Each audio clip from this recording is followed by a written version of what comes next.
I'm talking about takes. I'm talking about hot takes. I'm talking about, hell, Connor, I ain't embarrassed to use the word. I'm talking about podcasting. Hello, everybody, and welcome once more to another episode of Cinema Forecast, the movie podcast where every month we are... Connor, I blew past it.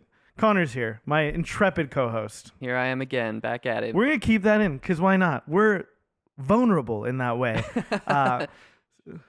It does show character. Thank you so much. Our guest speaking off microphone. I love that too. So much behind the scenes things going on. Anyway, welcome to Cinema Forecast, the movie podcast where every month we are randomly assigned by the legally distinct movie roulette a category. Attached to said category, 4 movies. Each week we go in depth with one of the movies in the context of the category. I kept the voice for the whole descriptor. I'm very impressed. This is a fast-paced start right here, Connor. And just like I said last time, we got a guest here, my good friend Ralph, a friend of mine who I work with, who I just got back from Japan. Gombawa. And when I told another one of our friends that we were going to do this movie, he was like, "You got to get Raúl on that episode." I asked him, and it was an immediate yes. Hell so, yeah. Very glad to have you on. It's been a while since we had a guest. So. Yeah, it's fun to have a guest. We like having a guest. Anything you want to say, Raúl? What's the rumpus? What's the rumpus? I love it. I guess just to kick it off, do we do themes or do we first time movie watch first? First time. First time movie time. Raúl, just to get the juices flowing. Why don't you tell us about your first time watching this film? Yeah, no, a buddy of ours, Christian, let me borrow this among like 3 other movies. He's like, I feel like you need to watch these now that you're starting to get into movies. They're really fun movies to watch. And I think this was the first one I picked. Nice. What were the other 2? Do you remember? It was 3 more. It was Tampopo. It was After Hours and Blue Velvet. Oh, hell yeah. Nice. Good selection of movies. Yeah. Great selection of movies. Yeah, I'd love to do Blue Velvet. Yeah. Sometime. I mean, we'll get to it when we do Depraved Movie Month or whatever. Depraved, yeah. Beer theme. Baby wants what? Movie featuring beers. Pabst Blue Ribbon. Pabst Blue Ribbon. Fuck Heineken. Fuck Heineken. But yeah, Christian was basically like, this movie changed Raúl's life. You got to get him on for the episode. So yeah, I mean, now he's a mobster. Wow, that was fast. Now he fixes things around town. No, I'm just joking. Yeah, talking about ethics. You fix a fight, you expect to go a certain way. Yeah. Friendship's a state of mind. Friendship is a state of mind. This movie is infinitely quotable, as we're saying right a now. lot of good lines. Fredo. I think most of the notes I took are just movie quotes from there. Oh, yeah. Yeah, and a lot of moving scenes, too, so I was just kind of like, okay, this happens, and this happens, and this happens. A lot of people just meeting with Tommy. Yeah, a lot of shit just going on. Yeah, a lot of shit going on. Loved it. This is Connor's first time watching this movie. Yes. I had an awesome time with it. Super fun. It's one of those movies I've just like kind of heard about like in the backdrop of life. Like, oh yeah, you should check out Miller's Crossing. And finally did, and it was fucking awesome. I'm happy to hear it. I'm happy to hear that you had a good time with it. Yeah, what about you? This is one of the film school movies I saw. I was just watching a shit ton of movies. I had like a 14-day run of watching 2 movies a day. Oh, nice. I don't know if this was part of it, but... I kind of remember you talking about that while you were doing it. You're just like, dude, I've just been diving into movies. Yeah, no, and I was napping a lot, too. I had to, because I was sitting in a dark room for a lot of the day. But, yeah. And I just immediately was... I love, like, everything I've seen from the Coen brothers. I haven't revisited Lady Killers in any recent time. I remember going to the theater and being like, this is a weird movie. But everything else, I feel like they're pretty consistent. I like Hail Caesar. But yeah, I remember just kind of feeling like, because I think I saw this in Blood Simple around the first time because I was trying to fill in that beginning gap of their film oeuvre.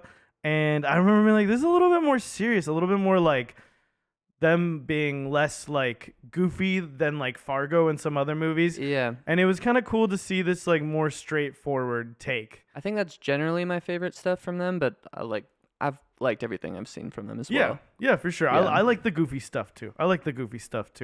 But yeah, we're talking mobster movies this month. Yeah, and second time we've done Coen Brothers, right? No Country for Old Men. No Country for Old I Men. think Yeah, that's, the only other one, right? I believe so. So yeah. We got a couple of themes that we want to set up for the month. That's the right. month of mobsters. We talked about them last episode, but why don't you go ahead? Why don't you hit that shit? Yeah, number 1, corruption of the soul. A lot of that. 2, family. A little bit of family with the brother and sister, I guess. Not like a super heavy theme. Yeah, but Casper also, family man, loves his Yeah, son. yeah, that's a good point. And yeah, the general vibe of like kind of they're kind of like a family, even Right, if right. you're Oh, yeah. willing and to then, like, with, Leo, his whole thing is loyalty, right? yeah, Like, yeah, and kind of same with Casper, of course. Yeah. Number 3, paranoia. A lot of paranoia. Again, kind of like The Godfather. It felt all like very justified paranoia because things were getting so messy so fast. Yeah, for sure, absolutely. Number 4, power. There's also this movie capitalizes on paranoia a lot. Yeah. Like a lot of Tom's plays are all based on paranoia. You know. Yes, absolutely. 5, pride. Yeah, definitely pride. Number 6, a moral code. That I think is kind of like that was the last one I thought of when coming up on the list, and maybe the most interesting one so far. Just like when you are outside the bounds of laws and like regular morality as most people see it, where's the line? Where do you draw the line? What is your ethics? Like, and the fact that it starts with his little monologue about ethics and how that keeps And kinda friendship. and friendship. Yes. Yeah, I think Good stuff. it's very interesting because this movie, different from The Godfather. The Godfather is like we have a code and like you feel like it's very respectable. This movie is like what are your lines? Because it seems like Tom has a pretty clear line and then he crosses it in a pretty like wild way like later on in the movie. And Yeah. I think a thing to be said as well is this movie is a movie like it says like at the very beginning it's like thesis statement is like friendship, right? Like Yeah. that's what we're talking about, right? And friendship is tied to loyalty. And I think it is this weird, insane sort of like twisted little tale about loyalty. Because I have a Yeah. very different take away from it this time than I did the first time I saw it. So Raúl, so we were sipping on some pho, and I was like, dude, my takeaway this time is very different. And we'll get to it when we get towards the end because I think that's when it is when it'll be most salient of a point. Yeah, and I just watched this too today before coming here, so I'm still kind of digesting it and thinking about it, and I am not exactly sure where I land on all of Tommy's motivations and everything he was That's doing, exactly- why he was doing it. well, I feel That's like it exactly gives, what like, I'm a- hinting at. Yeah. Yeah. Yeah, like a very like friendship isn't this black or white thing, right? Yeah, like it. Well, we'll get there soon. There's like a lot of interesting kind of subtext to what's going on with Tom that I appreciate a lot. Yeah, for sure. So should we jump right into it? Yeah. As we've alluded to many times, he's talking about friendship. talking about ethics. He's talking about ethics. I Talking love about character. Talking about the fucking hi hat. He's talking about the hi hat. Dan, don't give him the fucking hi hat. Don't Yeah. give me the Don't. fucking Respect hi-hat. is so important to him. You know, Yeah. there is so much pride Mm. tied into it. I almost want to. to put down respect as like the 7th theme. Oh, has to. Yeah. I guess that kind of falls into pride, but it's like maybe I'll do pride/respect. Pride/respect. I think is a fair enough. A fair enough category, a fair enough theme, I think. But yeah, I mean, you got to pay your respects, you know. All of that very important.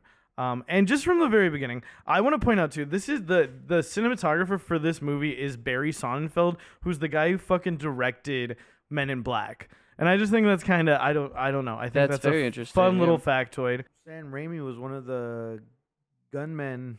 Oh, really? He's like one of the extras, one of the Oh, guys. I love that. That's fun. That's a great little factoid. Put that at the front. Chop that. Put that at the front before the friendship takes speech, and then we got ourselves an episode. I love the fucking cast in this. You got Yes. John Polito. Love him. So fucking good. He was in The Big Lebowski as well. Very fucking funny. Very sweaty. Very brief in The Big Lebowski. I think this is like Yeah, you my get favorite role. Of you get his. so much more of him in this. It's fucking awesome. I love it. And we have Gabriel Byrne, Yeah. Usual Suspects, Yeah. Hereditary. Hereditary. Yeah. No, I was like the whole movie. I was like, I know this guy. I couldn't quite remember what I saw him from, but he's great. Super distinct face.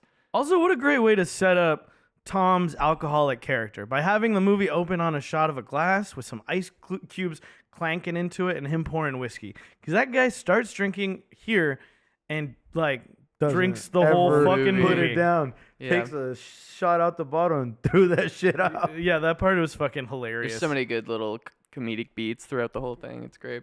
Yeah, it's got that very like intelligent sort of like Coen brothers like writing. Very snappy dialogue and yeah, but, like, exactly. a really strong emotional, serious undertone to so much what's happening that I really love when Yeah. they explore that stuff, like the For sure. darker themes of humanity. And This you is know. a much more serious sort of like Coen brothers movie, Yeah. along with like No Country for Old Men or like a lot more even like playful than a No Blood Country, Simple. though, Yeah, for yeah, sure. definitely a lot more playful. A lot of it in the dialogue, and I think it being a period piece like helps kind of at like a period piece further removed because like so is No Country for Old Men, Yeah, but it being in like the 20s, like good setting, good vibe. I like the way it's written into the dialogue, like with all the little all the slang is really good. Yeah, it's funny and I think the police every time they show up are really funny. Just like the way chief they're of police, if depicted. anything, Yeah. yeah. just, like, O'Doul's all of fucking them. hilarious. Just and the way they always just kind of burst in again, like the end of Clue. where Yeah, it's no, it just- is pretty good. It yeah. seems just like this ongoing beat through. I didn't think about it until you just said it, but that is Yeah. so fucking funny. They do that exact same thing. Dashiell Hammett is credited as one of the writers on this in IMDb, but it does say he's uncredited, and I guess some of this is based on of these novels he wrote, Red Harvest and Glass Key. I'm Oh. not really familiar with them, but that Very sounds interesting. Yeah. Not Huh. super familiar with Dashiell Hammett, but No, me neither. I just thought it was worth mentioning because he was an actor as well. I did know that part of it. I didn't know that he was a writer so much. But yeah, basically we got John Polito as Giovanni Gasparo or fucking Johnny Casper. He's a local mob boss and he's coming to Leo and he's like, this motherfucker Bernie, he is fucking me over. Yep. Like I'm trying to fix fights and he's letting people in on my fucking thing. Yep. You know? And I do think it's very fitting, like by the end of the movie, how much of a catalyst Bernie is for all of this, right? Like, and you can see why, because he's a slimy bastard. And so, like, everything that happens here, all the death is really coming back to Bernie just like breaking his loyalty, screwing over his boss, like Trying to make a buck. and then the way that Trying to like make a buck, just all the dominoes Give collapse. me a play and you expect him not to play it, you know? Yeah, yeah, for sure. He's just taking advantage of whatever is He's like an opportunist. thrown his way. Exactly. I was getting some Uncut Gem vibes from multiple characters in this movie in terms of just like, just one more bet, one more play, one more Oh play. man, Tommy has what a fucking crazy gambling addiction. Yeah. Have you seen Uncut Gems? I Oh, you haven't. got to put that one on the list. Adam Sandler's in it. Yeah. It's It's really pretty good. fucking good. Yeah. But, very intense. Yeah, no, his gambling debt as it goes on, we'll have to look up and see how much $1,500 is in modern money compared to the 20s. But basically, like Johnny's like, I'm gonna kill Bernie. Like, and he's kind of asking for permission, but by the end of it, he's like, I'm not asking you for permission. Right. We also get introduced to the Dane, who's Johnny's right-hand man as well. And this is where the whole connection between him and Mink is also set up. Yeah, Right, Eddie's Steve Buscemi. character, yes, loves Steve. Like his very small role in this is so good. But Eddie, right away, I was just like, this guy's intimidating as fuck. Who's the actor for him? I think I'm more scared J.E. of Freeman. I think I'm more scared of the Dane than I was like the guy from No Country for Old Men, you know? I don't know if I'd go that far, but he's just like he is kind of extremely yeah, intimidating. I was like, that guy was just like fate is inevitable, you know? Yeah, Where this yeah. guy's like, I'm fucking coming to get yeah, you. there's a was- level of just like I don't know, intelligence behind everything he says with bitterness, and I guess like with Right. And then No even, Country like- for Old Men, he's so disconnected from. Right. There's no emotion there. I guess the emotion can make it even creepier in some ways, but But even like he's so smart too, and Yeah. so like methodical. Like as the movie goes farther, how he's just beating Tommy to all the fucking spots. yeah. But he also has that thing that's like scary in like sports where he's like, oh, I'm the underdog, you underestimate me. And you can see by his mindset, he's like, oh, everyone's talking so smart. Everyone's so smart. Where like Yeah. you can see that he has this chip on his shoulder Yeah. of like, oh, I'm stupid. I don't fucking get it. But really it's like, I never like really thought that during the movie, right? Yeah, that's a really good point. Now that I'm thinking about it, maybe it's that he's just always been like the guy who gets the dirty done, right? A fixer. Yeah. And now he's The right hand. he's the right hand, but he's still treated like the fixer. Yeah. And I think what's so interesting though is that fucking Tommy's play ends up being to be like, no, the Dane is smarter than like he seems. But anyway, yeah, the whole meeting ends with Leo basically being like, nah, man, I'm not gonna do that. He paid for protection, same as him. protection. Yeah, so it's like He's like, you're looking here to buy a license to kill a bookie, and I'm not selling you one. Yeah, exactly. Ooh. yeah, Dialogue is so tight. The dialogue is so good in that. and it very much reminded me of the beginning of The Godfather, right? Like it's not the first conversation that leads to all the dominoes tumbling, but it's the same vibe, and it's someone who's asking for a request to kill someone, and the person in charge of the mob being like, no. Yeah, that's so true. I hadn't picked up on that, but that's a nice point. Also, Albert Finney as Leo is fucking amazing. He's such commanding power. I remember they had I think after he passed, or I can't remember. Maybe I can't remember. But the Criterion Channel had like a collection of his movies. I remember watching this old one from like the '60s when he's like really young, like one of his first roles, and the dude, and it's just like a straight ahead drama, and the dude just is a fucking powerhouse on fucking screen, just like so magnetic, you know. Yeah, that scene of him later with just the madness action sequence, just so fun. So and I was sad when right after saying I could go for blows with anybody in this town. Yeah. Oh, and then proving it right after. Come on. It's awesome. It was good. His so fallout cool. like genuinely bummed me out with Tommy because I just wanted him on screen more. Yeah. I wanted their relationship more. Yeah, for sure, because he disappears for like a whole chunk of the movie when he's like on the outs, you know. Yeah, very fun. But yeah, then after this whole sort of like first, we also have our boy Tommy saying, hey, Leo, like, what the fuck are you doing? Come on, like, you can't just let this all happen, like, over Bernie. Because he's saying, like, dude, Johnny's way more powerful than you give him credit for. Yeah. All over Bernie, sure, but it's also like this is his girl's brother, right? Yeah. So I feel like that's the whole thing. Yeah, do they mention even Verna at in the beginning? I don't think it's mentioned. It's mentioned just when they're talking about him gambling and losing his hat, which is the next scene. Yeah. Yes, exactly. Yeah.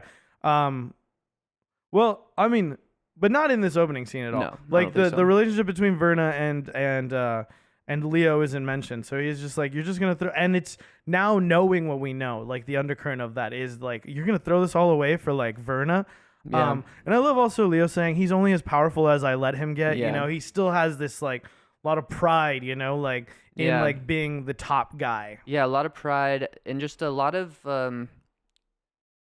this code and honor and ethics thing tied into everything. This guy's under my protection, therefore, like, I made a deal with him. This is a promise. And then Casper, on the other hand, being like, if you can't trust a fix, what can you trust? Like, this guy betrayed me. Like, it's all about the... Can't trust a fix. What can you trust? It's so fucking funny, dude. I know. It's very, very silly. Yeah. But I do love that kind of backdrop theme throughout the whole movie, especially with Casper just being like, no, like... I'm trying to do right by like these by cheating. rules. Yeah, I'm trying to do right like by the juxtaposition is crazy. We're talking ethics while exactly. fucking Yeah. Well, I mean, at one point, Tom even appeals to him by saying, "You've never crossed anyone, though." You know? Yeah. It's so funny because they are just like dealing in like all this like dirty business. But then we have this cool like title sequence of like the tops of the trees. Like you're sort of like looking up at the trees. Yeah, I will say on a first watch, so Carter Burwell is the composer for this. I had like mixed feelings about the big sweeping score sometimes because it kind of felt like I was watching like Forrest Gump or something. Like the tone was a little off with the mood, which was more playful but like sinister and like kind of I don't know, just interesting clash there. But I think maybe going in on a second watch, knowing what the movie is as a whole more, it might work for me more. But yeah. Word, for sure. Yeah, definitely not something that came up on my radar. We have the little hat drop, which is a nice little reference to the dream that we'll hear about later. And we get the title, Miller's Crossing. Also love that the movie's named after a place they take people to, like, kill them. Yeah. Like, that's the name of the movie. Like, it's not called, like, anything else. Like, I mean, what city are they even in? Love that. Yeah. Don't really know where they are. Yeah, I assumed New York, but I don't know. Maybe Chicago, maybe, I don't know. Yeah, I have no idea. It felt like not like I don't know. It was interesting. Also, like, didn't really matter. Yeah, I was looking for like the big like wide shots, but it's always very like tight on the street or tight in the room or whatever. Yeah, for sure. Then we have the next scene we were already talking about, Wake Up Tommy, where he bet his hat. He was playing cards with Verna and Mink, who, of course, characters that'll come up later again. And I love how immediately he wakes up and he's like, I'm going to put 500 on Thunderclap. All the fucking horse betting, dude, and all of his betting just in general, like, Just nonstop, yeah. he has such Just bad his luck. Look, I say, as soon as he bet that, the horse's knee is done. I know, that's so wild. It's not just that the like horse loses. It's that like the fucking they say that like the horse is like injured later on in like you see in the fucking newspaper. Yeah, and there is this kind of sense that he is the hat blowing in the wind to me because it's like he, for however much he controls throughout this movie, he at the end he always like he doesn't really win anything ever. He doesn't really come out ahead. He just kind of like comes out. Yeah, I mean he just barely squeaks by like Yeah. the whole time. Yeah. Very interesting. And like based on like that, you said like how much he was in control. It never really felt like he was actually in control, Yeah. as opposed to just kind of things No, working out for him. He's just like spinning out of control and just like things. Yeah, he's just like a pinball in like a Yeah. machine.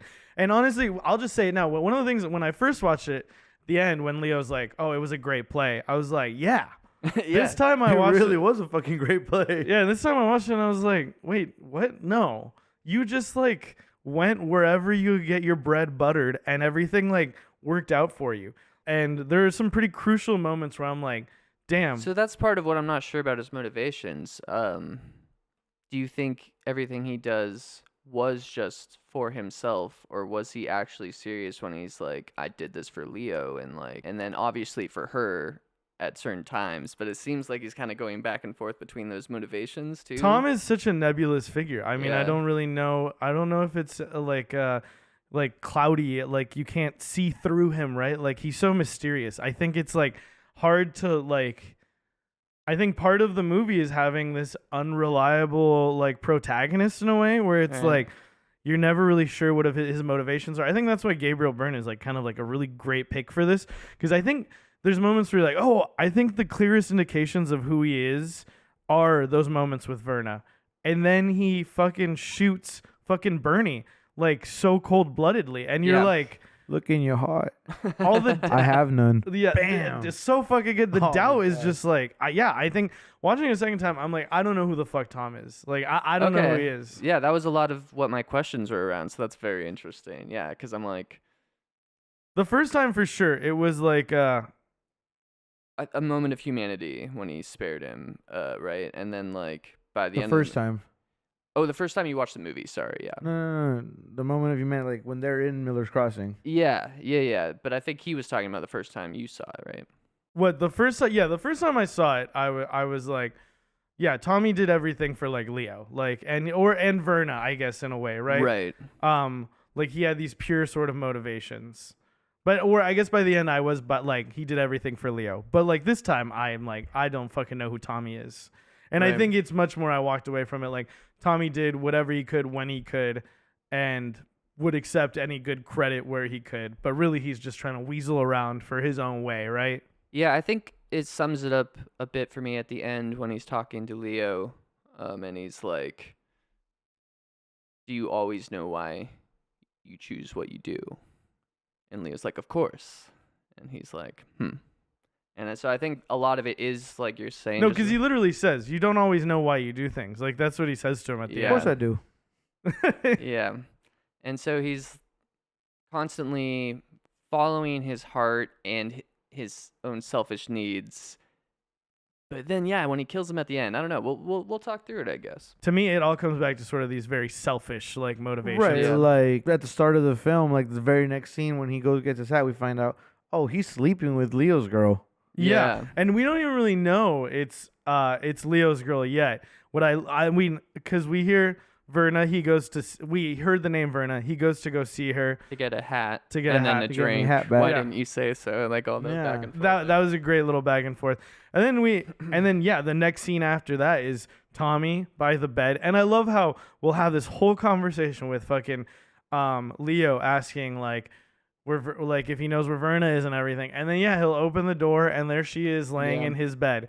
like a great like delivery of Yeah. like the information as well. Totally. And I just got to call out the lighting when he first comes in. It's just Yeah. like perfectly dark. Like the Yeah, best I made a way you note could about make, it. Yeah. Yeah, just a silhouette. Yeah. And the way whole that room. he like flicks the light on, and then Yeah. like you have again a thing we've talked about several times, but you have Tom half in shadow, Yeah, his yeah. face, because I mean it speaks to the sort of like unknowable, nebulous nature of his character. Right. And also not all dark, not all good, you know. Yeah, I'm realizing also what he says, what everything Johnny Casper says at the beginning of the movie, is like all these questions about fucking Tom. You know, like friendship. You know, like ethics, like character. Yeah, I mean, all of it is really called into question Yeah. with Tom. Like this movie is, yeah, it's a very cool thing that I haven't seen done very Right. often. And I would say kind of every character in this movie is having trouble with friendship, ethics, and character. Yeah, for sure. They just seem a little bit more like clear, right? They know who they are Leo more, wants yeah. to stay in control of like he wants to be the top dog. Yeah. Johnny doesn't want to be disrespected, and he also wants to be top dog. Yeah. The chief of police and the mayor, they want to make sure that they keep getting paid. Verna wants to protect her brother. Like Bernie wants to make a buck wherever he can, you know, like the Dane wants to I think honestly like wants to hold things down for Johnny, really, right? Like he for the most part. I'm Yeah. sure he has some more selfish motivations. Yeah, he's kind of, we don't get enough of what he's doing this other than power and control. But all these big and- characters, it's pretty clear like Yeah. like what their motivations are. And Tommy Yeah. just are, again, he's so hard to read. I think nebulous is a good way to put him. Yeah. Nebulous. He's a nebulous character. Fucking badass. he's pretty cool. Well, what's funny is I kept waiting for him to like do something like sick, right? Like there's so Right. many times where he has a gun put on him, or he gets in a fight, Or I and like- or like they're walking around in the forest. I'm waiting for When them he to tells kill the him. dude's like, hold on, let me take off my coat. Takes off his coat and just whacks him with the fucking chair. Yeah, He's like, I did love that, but like Tommy. that part's really funny. But like just the way that he is almost so meek when it comes to violence and like physicality, He right? just kind of takes it a lot of the time. He's Just- really more of a like whispering in your ear, getting all these things to happen. He's got a little bit of a little finger yeah, vibe. definitely a little finger vibe. Ooh. Yeah, It is really wild though. Like again, like what I love is this movie makes you feel like, oh no, I know what kind of guy Tom is. He's like, sure, he'll drink, he'll get into fist fights, he'll like, tell people to do this, that, like, and he'll let people die, but he's not gonna like pull the fucking trigger. And then by the end of the movie, you're like, I have no fucking idea who the fuck this guy is. yeah. I was really trying to figure out what the I ending think- meant. part of it is also he doesn't, right? Like Yeah, no, I he think doesn't know who I he think- is. just like full survival mode, kind of Yeah. like, but in like a weird, slimy, conniving way. Survival mode, but with a like But it almost feels like he is goals. trying to do like right though. You Yeah, know, I that's mean, that's where it gets weird. There's also the pride thing and the money that he owed to Lazar, which can't be like overlooked. That's why I feel like he is like, I need to make some money, and I'm too proud to let fucking like Leo or Casper pay for it. yeah, but I'll like fucking, I will like make plays that allow me to steal money to pay for it. Like again, he's got such a twisted code and sense of self. exactly. Yeah, fascinating character. Very fascinating character. The like important information we get with the meeting with Leo is that he doesn't know where Verna is. I love the line. What do you do if she's such an angel? Why are you looking for her at 4 o'clock in the morning? Yeah, And he tells him that the tail Rug Daniels has disappeared. yeah. And I love how you just hear that name, right? And you're like, what the Yeah. what is Rogue? what is yeah. Rug even fucking? Really good bit. Yeah, and then it is because he wears like a toupee. There's also the line where Verna says, "What did you tell Leo?" And he says, "You're a tramp, and he should dump you." And their relationship is just so wild. Just like yeah, they are both so cynical with each other. so much disdain for one But another. I so think much fucking disdain for one another. yeah, but I think that's they see each other in each other. But they Yeah. love each other. Yeah. I mean, no, for sure. Yeah, they definitely do see each other in each other. I love the next scene in the fucking alley. It's fucking hilarious. The little kid, he's got his dog. The way the dog's got its head tilted is fucking hilarious. Yeah, and I love that they like. I just was like, oh, that's Rug when he pulled off the toupee, and that's fucking hilarious, right? And I didn't need to hear anything more than that to just be like, okay, God, what's happening? Yeah, for sure. And I love how there is this like backdrop mystery with who shot Rug throughout the whole movie, and it's like not super important, but it is important, you know. Like yeah, all and that stuff's really good. I love when it's revealed too who did, and the fact that Tom had kind of figured it out. Yeah. Yeah, and then we have the headline saying that there's been a gangland slaying, politician aide slain, and then we see that Thunderclap got injured as well. There's some good newspaper headlines in this. Yeah, I and like it. Same with The Godfather. It's Yeah. a theme between Like them. some well used I think it speaks to the fact that these sort of like the level of these sort of like criminal enterprises is so involved with the day-to-day of like political things that are going on in a city that of course it's like That you're going to and be seeing it in the newspaper. the influence, right? Yeah. Like they own the newspaper sometimes. Yeah. They're having the stories told that they want a lot of the time. They got the mayor and the chief of police under their thumb. Like, Yeah, absolutely. And this is we did see before we see the headline, or I think right after this we see that they're at the Shenandoah Club. And we have Tom running into Steve Buscemi as Mink. yeah. And I think Tom is telling Mink that like, Is hey, that his only appearance in the whole movie? I think I so. think It is, so, right? yeah. Just that little Yeah, conversation. he's just they in had? the rest. You Like, hear him over the phone later Yeah. on, but yeah, it's just in person there, and he and fucking I think this is where Tom because he tells him he wants him to meet with Bernie, right? Like, Yeah. hey, Bernie wants to talk to you, and this is where Tom is like, you're supposed to be Eddie Dane's guy. He wouldn't like that. You're like, fucking around with like Bernie, and that he kind of puts together that he's selling him out. that Yeah. he's working with Bernie. Yeah, like he's giving. They He's already the said. guy selling the fix. Yeah, Yeah. exactly. Because who gets the fix is Mink from Eddie the Dane, right? And Eddie the Yeah. Dane's like, no, Mink's clean. He's fine. He wouldn't betray us. Yeah, I mean, Tommy is so smart in so many ways and yet so like hard to understand, but I do love that kind of idea of like someone who can figure so much out, get so much done not knowing what they want, and the Yeah. chaos of someone like that. Yeah, no, it is a pretty fun thing to watch. I would love to read these stories. Like, and Yeah, see, that's like, what I was thinking when you how mentioned much of it is like inspired by like maybe like a character between the stories. Who knows? Hell yeah. We're back in Leo's office. This is the upstairs of the Shenandoah Club. Again, I was talking about geography in these things, and I feel like the Shenandoah Club layout is used so much, Yeah. and to like good effect throughout the movie I that was gonna say it's a really good set, like just in general, and the set dressing, all the costumes, Yeah. everything, so 10 out on of 10. point. Yeah, it's 10 out of 10. amazing, and just such a cool vibe, and like the way they play with that, with like the shot of the two Tommy guns hanging down in the hallway later and stuff like that. They really use this period to elevate the movie. yeah, it's great. I love the setting too. Yeah. It was fun to see, like a like sort of like 40s, 50s like mobster movie, and now we're like in like slightly different period, the 1920s, and Yeah. it's cool to see like the kind of differences between them, right? And like not as much in this one as Godfather, but also post-war like vibes. And I think it's even mentioned that I don't know if he's messing with Eddie later when he says he learned that in the service or something along those lines. Like, was he in World War One? I don't know. Yeah, But like I mean, a lot of these guys kind of evolved from that, because they were so in control of military affairs, and then the military like came back with them to to the cities. all the prohibition stuff is great as well. Yeah. I love the way that it's really shown that if you've got the money and the influence, it doesn't really matter what you do. Like people were literally doing whatever they wanted still. Back in Leo's office, we have Leo saying, Verna's back, she's downstairs.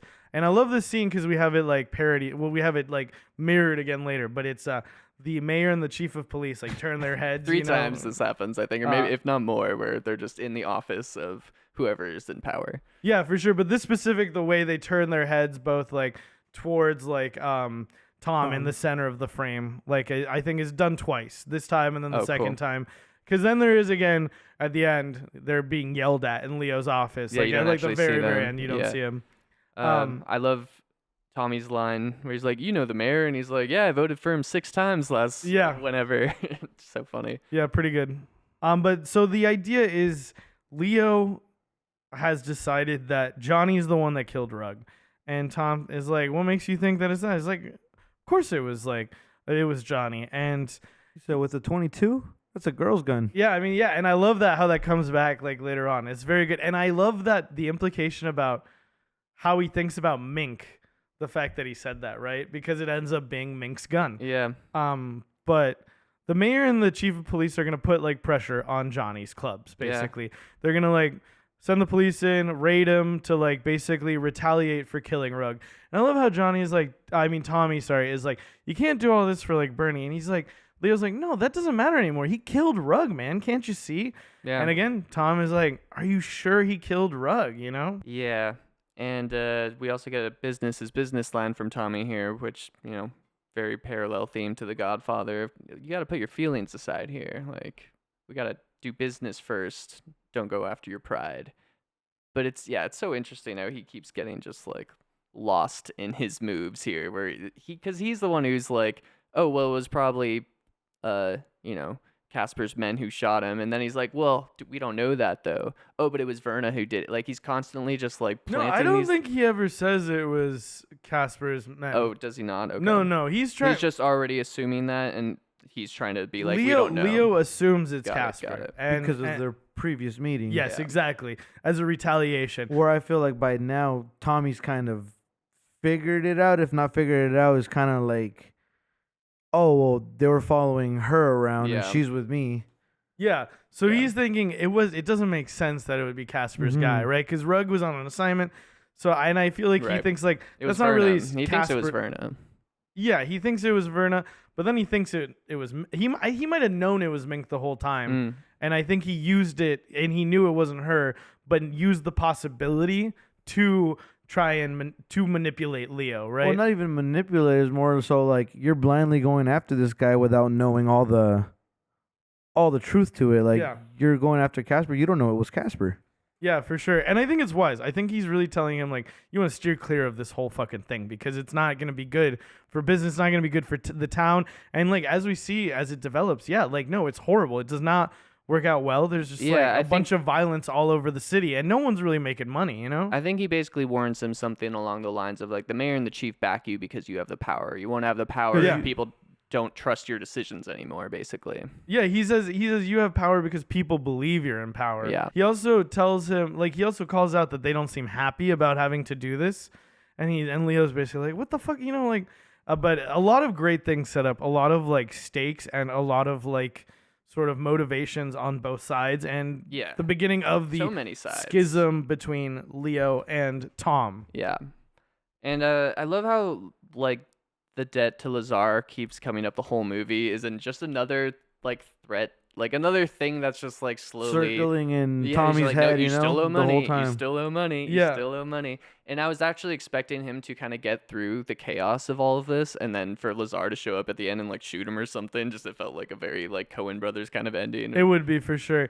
I also we have like that like in the first scene, Leo offers to pay off the debts because he doesn't like that Tommy has these debts, and he's like, no, I'm gonna do it on my own. Yeah. And Pride. that is I think such a huge motivator And Yeah. he does. for his actions. Yeah, he does. And he does. He does in a wild, twisted way. He does. It's so fucking funny. But yeah, so Tom goes down, talks to Tad, the bartender, who's kind of his like the guy he places a lot of his bets with for Yeah. Lazar. Good Um, baccount character. He's kind of always like you can tell he has a bit of a sweet spot for Tommy, or at least like sees him as Yeah. like somewhat like an acquaintance. Yeah, it's good. He asks Tad asks him for Lazar's money, like you mentioned, and then Tom is asking for Verna. Finds out she's in the ladies' room, and then he storms in there.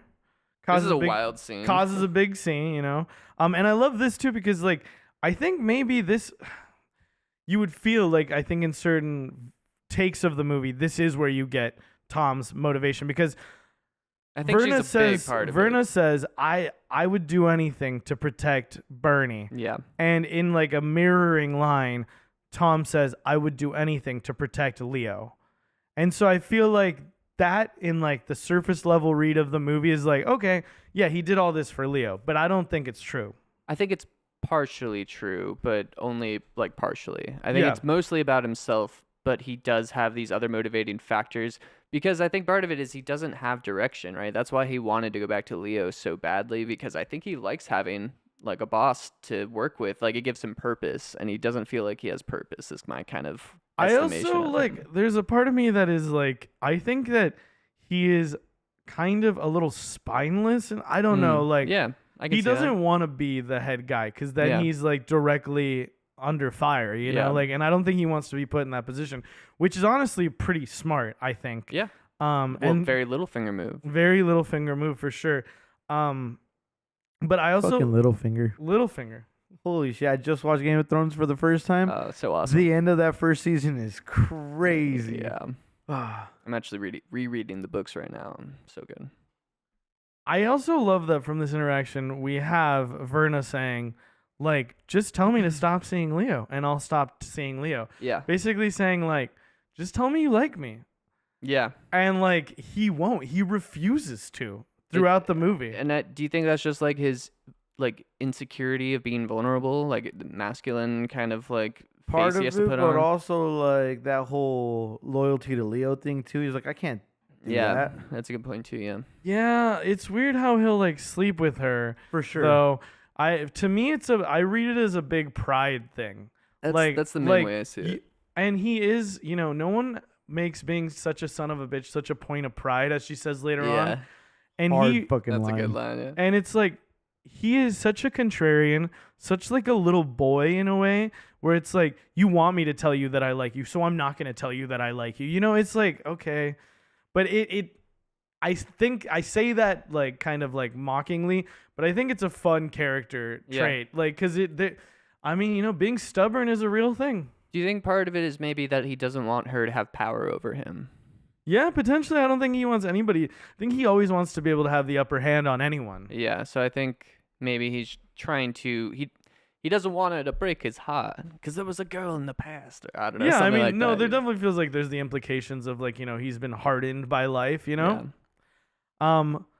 But yeah, love that interaction. Like, I feel like shows a lot about him, because I do feel like actually Verna is, again, I feel like when I first watched this movie, or my like surface reads of it, Verna is the key to like figuring out his motivations. But Right. again, nebulous. So he kisses her, and then I was expecting to slap, but she full on fucking slugs him, which is amazing because you don't see that very often in Bro movies. stumbles over everything. Just Yeah. the visuals, But funny like as a hell. really good setup of her character. Like, this is someone who's gonna sock you in the face if they're ready to. You know? I mean, and what the fucking thing that he says, you know, Verna can take care of herself, you Yeah. know, like, yeah. and she really seems like she can, you know. Yeah, and he chucks the glass, breaks the mirror.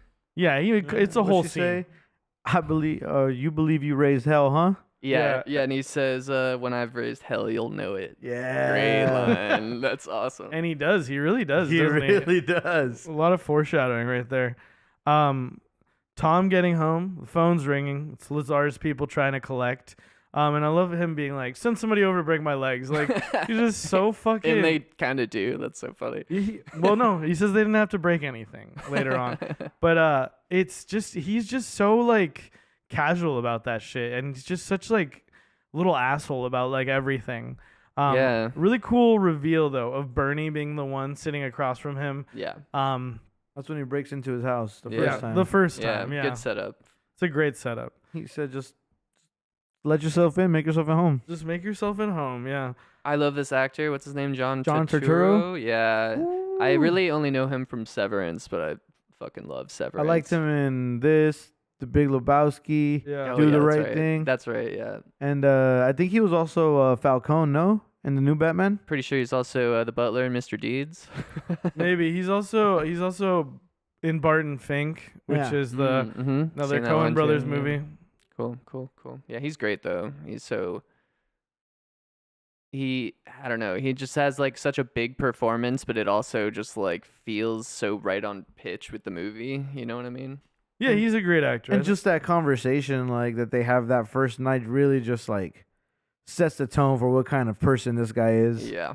Just the way he was just talking about his sister and shit to him, Yeah, that part was calling her a weird. whore and being like, she tried to teach me a thing or two. Can you believe it? Yeah, My that's own so- sister. Yeah, that line. I And was Tommy like, was like, she spoke very highly of you. yeah. Yeah. Oh, He you sucks. gotta stick by family, right? He really sucks. Yeah, I love the fucking layers, sucks. the It's layers fucking of weird. seeing how much he sucks throughout the movie. Where you're just like when he comes back, just like, are you serious, bro? And he was like, I just realized I don't have anything to lose, but you do. Yeah, I was what like, you up? were a piece of shit. This guy And spared your life. it wasn't an idiot. That's where like the plays become the uncut gems level of just like, dude, just know when to call it quits. Like that's the addictive side of it, right? Yeah, Where it's just absolutely. like they just cannot step away from this, even if it's like you have Well- so many targets on your back right now, bro. And I mean, just going back to like, you gave me this great play where I can now manipulate you and own you. You Right. can do my bidding now because if your secret's out that you let me live, you're fucked. Absurd. Yeah, it is pretty wild to not just be like, oh my god, like Thanks. I got to live. Like My let me second just lease on life. No, like now I'm actually pissed at you because you watched me grovel. I want to you watch know? you squirm, he says to I wanna him. Yeah. watch you squirm. Yeah, but this is the first time he does, and like you said, he says the weird shit about sleeping with his sister. Bernie's offering to help Tom make some money by giving him he's gonna give him a little tip on like a fight that's Yeah. been fixed on Saturday, and so this setup comes to play because all of this is happening over like the course of like a fucking week. Right. Because the fight that they talk about, that Drop Johnson plays this is that fight, right? Right. So he knows from now that this fight is fixed. And he says to him, "How do you know if Casper doesn't put his bets in with you anymore?" Of course, it's fucking Mink. Right. Fucking Mink, That rat bastard. that rat bastard. I love Steve Buscemi so next- much, bro. Yeah, for sure. I He's- wanted more of him. Yeah, it would have been nice, but yeah, As still soon as still, he shows up, I'm just like, yay. still a great role for him. We have Tom Absolutely. walking down the streets. He tries to put a bet in with this guy, Adolf. Mm-hmm. But he gets picked up by Casper's guys, Frankie and Tic Tac. And in the cast, it says one guy's Frankie, one guy's Tic Tac. And I think halfway through the movie, they start calling them by different names. Oh, really? That's confusing. Yeah, Yeah. I wasn't sure who these I guys almost were. feel like it's supposed to be on purpose that they're just like a unit. Interesting. Funny. Yeah, and just the number of times he gets picked up by cars throughout the movie was definitely making me think of Big Lebowski, just just constantly pulled up snatched on. by another faction that's trying to Yeah. figure something out, Damn, that movie was amazing too. Yeah. One of my favorites for sure. The scene with Casper, the wife, and the kid, she's like talking to him in Italian, telling him about how they went to the doctor, and the doctor said he's eating too much. He's like, "What do you mean he's eating too much?" Yeah, and like, a hot dog. yeah, and what did you have for With lunch? mustard? Just a hot dog with mustard. His kid is so fucking fun, and he's like, "Look, my kid's so smart." He's like, "What hands the penny in?" That one. What hands the penny? No, He's try like, again. Try again. Yeah, he does this. It's like he's shaking his hand in front of him like, pick this one. Yeah, it's so. Does it again, bro. Like, it's Yeah, a fucking The idiot. kid's a little slow. Very funny. This whole scene's really funny. Yeah, but slaps the shit out of him. He's like, kids, you gotta be firm with him.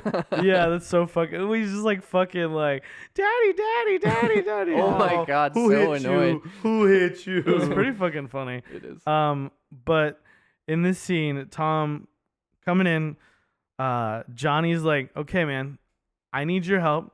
You know, you do something for me. I got this check for $1,500. That's more than what you owe Lazar, and a little bit extra money that you can gamble with, because I know you're like a high roller or whatever." And he is such a fucking smartass. He commits to like nothing, and they're like, "Okay, whatever, fuck you." So everybody leaves except for, I think this is Tic Tac. Okay. No, it was Frankie. It was the bigger guy, at least at that point. Okay, because some point somebody calls him Frank. Okay, but then later on, wait, no, you know what? No, I just kept reading the names. I just was, no, this is Frankie and the little guy's Tic Tac. Never mind. Settled. Take back everything I said. Got it. But yeah. This scene is so funny. The Yeah, way he just love- like, he's just like, oh, okay, and then he like takes He's off just his like jacket. slowly taking it off. Like, takes off fuck his it, I guess hat. we're doing this. Yeah, and he's like, give me a second. And he like respectfully waits for him to take off his jacket, and then And they just hits to him be in the fucking face. blindsided by the chair. Yeah, it's fucking Jesus, hilarious. Tom. He's like about to cry. It's really It's funny. it is fucking hilarious. And then I love how he leaves, and you can just see the feet, the shadow of their feet under the door. And he comes in with Tic Tac, and they start beating his ass. And the I love how fucking, Tic Tac just catches the chair. Like, Yeah. this guy is a fucking badass. Yeah. He's just like this old dude. Yeah, So Tic Tac funny. is sick as fuck, dude. Got to shout out Mike Starr plays Frankie. I've seen him around in a lot yeah, of stuff. And he then looks familiar to me. Al Mancini is Tic Tac. Okay. Very funny. I Very like his good. performance a lot throughout. Yeah. Very like kind of in the background character, They're- but There, both and then present. when they're in the car with the Dane, he's like, these smart guys didn't even see it happen. Yeah, and you can see that they got their asses beat by him. Yeah. That was a pretty good little just visual cue to what had happened like previously. Yeah. Um, So Tommy's getting his shit rocked, and then the cops bust in. hilariously again. Bro, I also love in this movie he's doing his just like normal accent. He's not trying to be like some American guy. He's doing his because again he's Irish. Right. He's doing his Irish accent throughout, and all the cops are Irish. So and he also they work for Leo. But I love that there's this added thing that throughout he's like always cool with the cops, and I kind of took it to be like I'm an Irish guy. They're all Irish. We all know each other. We all see each other at mass on Sunday. They're Leo's guys. I'm Leo's guy. I'm his guy. Yeah, they all just know each other. I feel like It's so that's funny. a big part of it too. Well, Like it's everyone's funny. just kind of in on it. They all switch sides at the same time too. Yeah. He then he's Casper's guy, and they just like let him go. They like never rest. The cops are never like a threat to like Tom at all. No, which I love because yeah. they're a really good comedic beat They're instead very of a funny, threat. Yeah. Yeah, the way they bust in, you just like you said, just like Clue. And then we have Tom waking up, and he's like, "What the fuck is going on?" And they tell him, you're at Johnny Casper's, and I think he asks him like, "What the hell are you guys doing?" He's like, and the cop who he sees later on, he goes, "He said make it hurt, so we made it hurt." I love the shot of him talking with the cop as they're walking out of the building, and it's like getting raided in the background. It's Yeah. just like chaos of like stuff falling over around them. This and also and they're gets- playing it so casually. It's really funny. And this scene is then mirrored later on with Yeah. one of like Leo's places. One or twice, Yeah. right? Yeah, I mean, I think this specifically, him walking up to go to talk to O'Doul, and both times O'Doul is lamenting like, this is a fucking mess. Yeah. And it's so funny because the guy's not happy no matter what, right? Like Yeah. I love that On element either of side, it. Yeah. he was saying the exact same shit.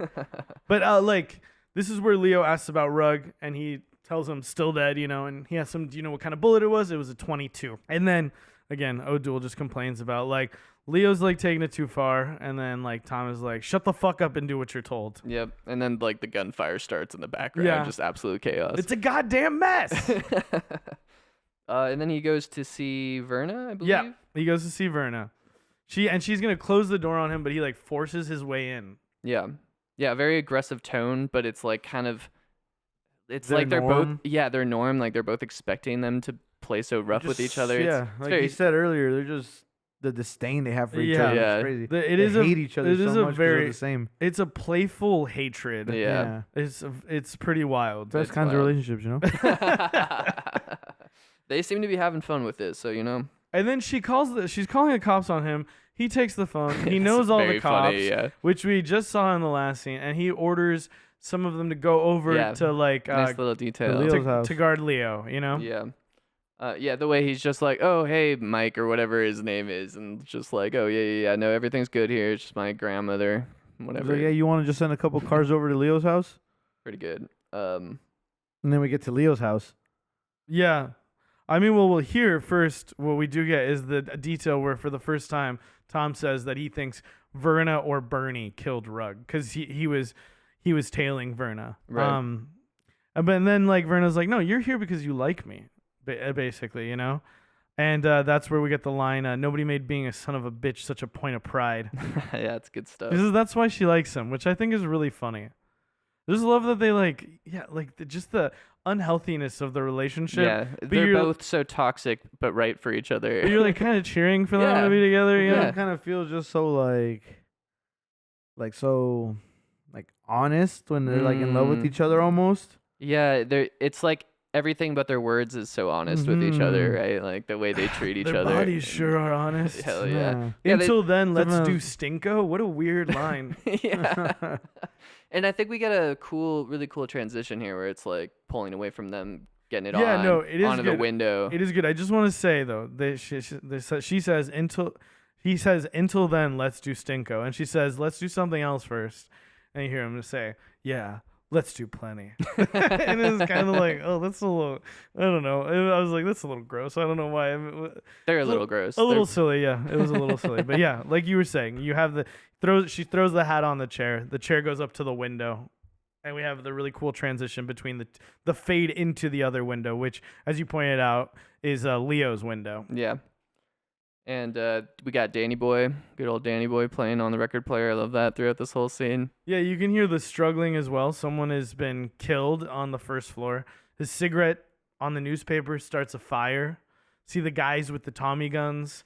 And I love the little attention, like the little detail of like him seeing the smoke come out of the floorboards. He smells it first. So he puts a cigar out, you know? Yeah, this And whole then like scene is right so funny. before that too, the last time we saw Leo, he was like, I reckon I could still go body blows with anybody Yeah. in this town. Yeah, exactly. Because Hell that's what Tom's trying to tell him. Like you Can't can't take care of yourself anymore. Verna can. you can't take and you can't take fucking Johnny on like in this war, like because he wants all out war. He like basically saying like I'm gonna fucking mop the floor with fucking Casper. Yeah, I thought for sure he was dead here.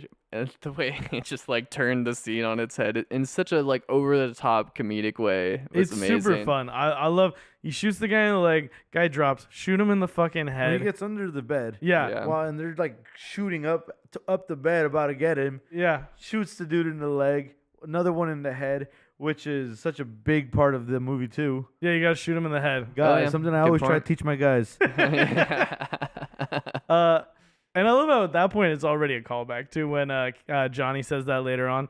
And then, yeah, the wild thing, he grabs the Tommy gun, throws it out the window, because the other dude runs off, Yeah. throws it out the window, and he does something that then we see fucking Tom try to do later on. Yup. He jumps out the window to beat the guy downstairs, hangs off the gutter, picks up the gun, and fucking lights the dude up on the second floor. With like 300 rounds. Yeah, I was gonna say such a Something- like over the top Yeah. like and the amount guy of is endless shooting bullets. the whole time. Yeah. like his gun. and then the other car. You think the scene's over? Nope. Here comes another car. and he still has And bullets he's just for walking them down. Yeah. He never lets go of the Yeah, trigger. and he never like tries to get cover, nothing. Just walks the car all the way down until it blows up. Yeah, Yeah. it's so funny, and It's he fucking just, hilarious. just cools a But cucumber proving the his whole point time. earlier, he still can take care of Oh, himself. he's definitely. awesome. He's a Yeah, badass. Leo's yeah. fucking awesome. Well, he's like what I was expecting more from someone like Tommy, right? The Yeah. protagonist of a movie to be doing the big epic hero things. Meanwhile, he's just kind of getting pushed around a bit meekless, and then you got Leo coming to in be here fair, though, just Tommy, unstoppable. every time he was getting like pushed around, it was like multiple guys. Sure, but That was like getting his ass. I was always expecting for like the here's the pistol, like I'm Yeah. gonna take them while they don't notice. I'm gonna look down and shoot it, but like no, he's not that, and I love that because he's just like Well, I mean, literally, like we see it later on. He tries to do the same thing to Bernie, And a he much more fails, pathetic yeah. guy, and he trips in the fucking hallway. Well, Well, no, yeah. Bernie trips him, yeah, doesn't he he? got tripped, I think. Oh, he does. Yeah, Bernie trips Yeah. him, and then it was just like, what the fuck you think you're trying to do here? Because I thought he like walks up behind him afterwards, and like it was I just wasn't. like he just I wasn't fell. positive. Yeah, when I watched it, I assumed he tripped him since he just walked out right after. But Yeah. All right, we'll stop down and rewatch it. yeah. Just- Round two. just joking. I was like, heard. And then he pulls out the cigar after the car crashes and, and lights it up. Which I think the continuity of that is funny because you see him lay the cigar in the like ashtray. Maybe he just impulsively grabbed it when he ran under the bed. Yeah, yes. But they made the shot where he put it out an important insert Yeah, shot, and yeah. not the one where he picked it back up. Right. Of course, people do that all the time. Then we have Tom showing up at the Shenandoah Club. This is where we first meet Terry. He's walking down the hall, and you see all the dudes like lining the hall. And Terry, This is just a really funny looking shot. Yeah. All these gangsters just with their Just Tommy right guns, with just their like guns, yeah, just they're chill, all just kind of having like a squeezed great in time there. Yeah. Over here just shooting the shits, laughing and shit. There's so many of them stuffed into this hallway. And Terry gives him the lowdown, tells him we're winning right now. And then when Tom goes in to see Leo, Leo's like really stoked, but like Tom tells him like, cause he just fucking kicks some ass, and Tom is like, no, dude, that makes you look weak. That makes you look vulnerable. That like Yeah. now people know they can get at you. And the police chief and the mayor, like they're They're not nowhere- answering his calls, They're nowhere to be found. and the cops he sent didn't There show were no up. cops. Yeah. Yeah, and I love the thing about where like Leo's like, I didn't ask for any guards, and like, but I did. You Yeah. know? I feel like this is also like Tommy delivers one of like my favorite lines in the whole movie. Is like, I don't ask for much, and I don't ask often. So like, be done with this, or to hell with you. Yeah. Yeah, and like Leo won't budge on it, which is why he finally tells him, because he's saying the first thing he pitches is, look, think about it innocently. Verna's walking down the street. There's a strange man like following her. She protects herself and like shoots him, right? And Leo's like, if that had happened, she would have told me about it. And then Tommy's like, okay, that's when he's like, dude, drop this or like, Yeah, hell with and you. he tells him like he wants to marry her. And, Yeah, And I yes. think that's what triggers this kind of rebellious, like to hell with you attitude, Well, right? also, right, he's just like, you can't marry her. I'm literally sleeping with her. She's no good for you. Yeah, and then he does, and that's Yeah. exactly what he I tells was her. very impressed when he told him. I was like, damn. Well, I was And like, that made me believe he's like, okay, so he kind, in his own weird, twisted way, he is on Leo's side. Yeah, because he could have just hid that from. yeah, absolutely. I think that's the lesser film is the one where he just keeps hiding it. I love that it comes up at this point in the movie, which is very early on, where he's like, yeah, no, I'm sleeping with her. And then I love how Leo just stands up, doesn't say anything, looks out the window. Tom walks out the door. He stops for a moment, looks at him, walks out the door. And then we see as he's walking down the hallway, Leo pops out the door with his coat off, which like always this means world, yeah, It's business fighting. time. And I love how he keeps rolling up his sleeves the Yeah. whole time. He's beating him down the stairs and everything. And then The way into he the keep- main club. The way And that he, Tom like- never tries to fight him back. Yes. Well, that's kind of part of like I'm not sure if that's just the respect or if that's just like who he is. Like he doesn't really ever put up a fight. Right. I mean, he whacked dude with the chair the last time we saw That's him true. in an That's altercation. true, you know, yeah, so- But then once he lost the chair, he just started getting his ass beat. Yeah, he didn't put up Right, a but fight there at was all. two of them now. Yeah, there were But two like of he them. didn't That's really true. like Yeah. raise his fists or anything. He just kind of takes Yeah, it. he's like, okay. Yeah, like I'm gonna lose this. That's why it kind of feels like he is the hat blowing in the wind, like Yeah. you said. Yeah, and just the comedic bit of him like falling on all the other mobsters in the hallway, and they're all kind of shoved they're in all there holding pushing him him up. away. Yeah. And Yeah, then, they're all they're pushing him out. Yeah, and then eventually down the stairs, then he gets like pushed or he gets punched again into the lady. And, and then she starts hitting him. So comedic. And then fucking Tad is like, okay. Chill, Leo, I'll kick him out. Kicks him out. We got Tom back at home. He's on the phone. He's trying to arrange a meeting with Casper. We have a knock at the door. It's Verna. This is so great. They're completely quiet. He pours them like wordlessly pours them a couple drinks, and she says, "It worked. Whatever you did." Leo says we're quits. And what she says to him is like, "But you know I had nothing to do with Rug," and I think she says something like that, and then he says, "Well, that's not why he broke up with you." And she's like, "Oh, so you told him?" And she says something really great here, which is the central thesis of his character. He always has to take the long way around to get what he wants. That's what I wrote down too. Because that's what happens in this movie. It's like, but also it makes sense with the whole movie because he can't get Leo to kill Bernie. I mean, to get Leo to give up Bernie.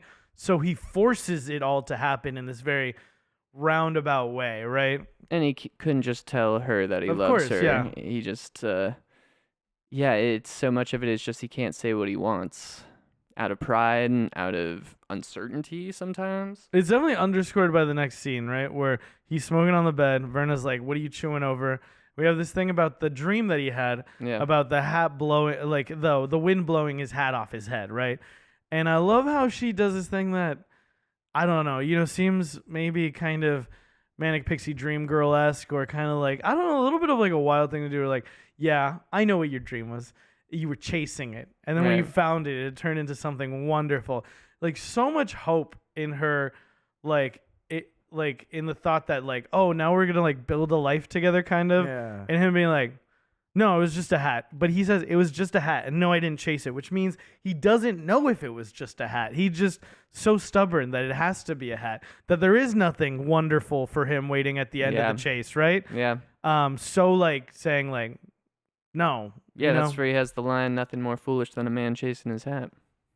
Yeah. Which is such a good, cool, badass, like Clint Eastwood line. Just like, because of course it's like, How many times- could be a metaphor for like her and other things? No, yeah, that's what I'm thinking. Like the hat is supposed to be like the life we could have together, right? yeah, But also like definitely foreshadowing all the way back from like the opening scene where we seen the hat being blown through the Yeah. forest, because he did make a point in his when he's explaining the dream. He's like, "Oh, I was just in the forest and the wind blew me hat off." Yeah. Yeah, I exactly. like how they always say "me." Yeah. Blew me hat off. Yeah. Blew fucking- me. I don't. It wasn't that Irish. I know, but He's got like I a very Oh, they're subtle after me, Irish Lucky accent. Charms. I think like it. I think I'm trying to remember where is he? if he's Northern Irish or no, he's from Dublin. Okay. And Verna like is like, we should skip town together. Yeah, she's she like, says- let's like run well, she away also together. says How that- She's like, romantic. there's nothing for you here, and there's definitely well, nothing first for she me says here. Tom could patch things up with Leo, Yeah. and then he's like, "No, we're done." And that's Yeah. when she's like, "Let's get out of here, right?" And he says, "What about Bernie?" She says he could come with us, and he's like, "Oh, he could come with us." He's like, fuck that guy. Yeah, Fuck fucking that right. guy. That fucking worm. And then he says, "Where is Bernie?" And she's like, "Why do you want to know?" Yeah. And I love how she's a little like doubtful at first because it sends everything very fucky. But yeah, I mean, he's like, "I'm gonna go tell him he should skip town." Yeah. And know? like in the question of what he wants and the chasing the hat, he's not gonna go with her because he's an idiot. Because Yeah. that's what he really wanted, right?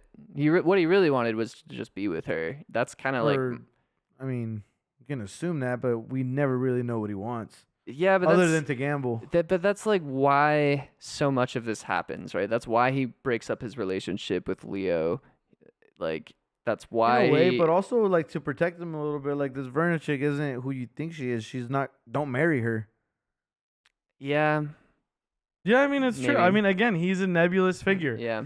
I don't think he even knows why he does things, dude. Yeah. I think he seems kind of like a mastermind, but it is literally like he's put into a corner and he's like, I think I agree he doesn't know why he does it, but I do think the core of it is that she makes him happy and he wants that.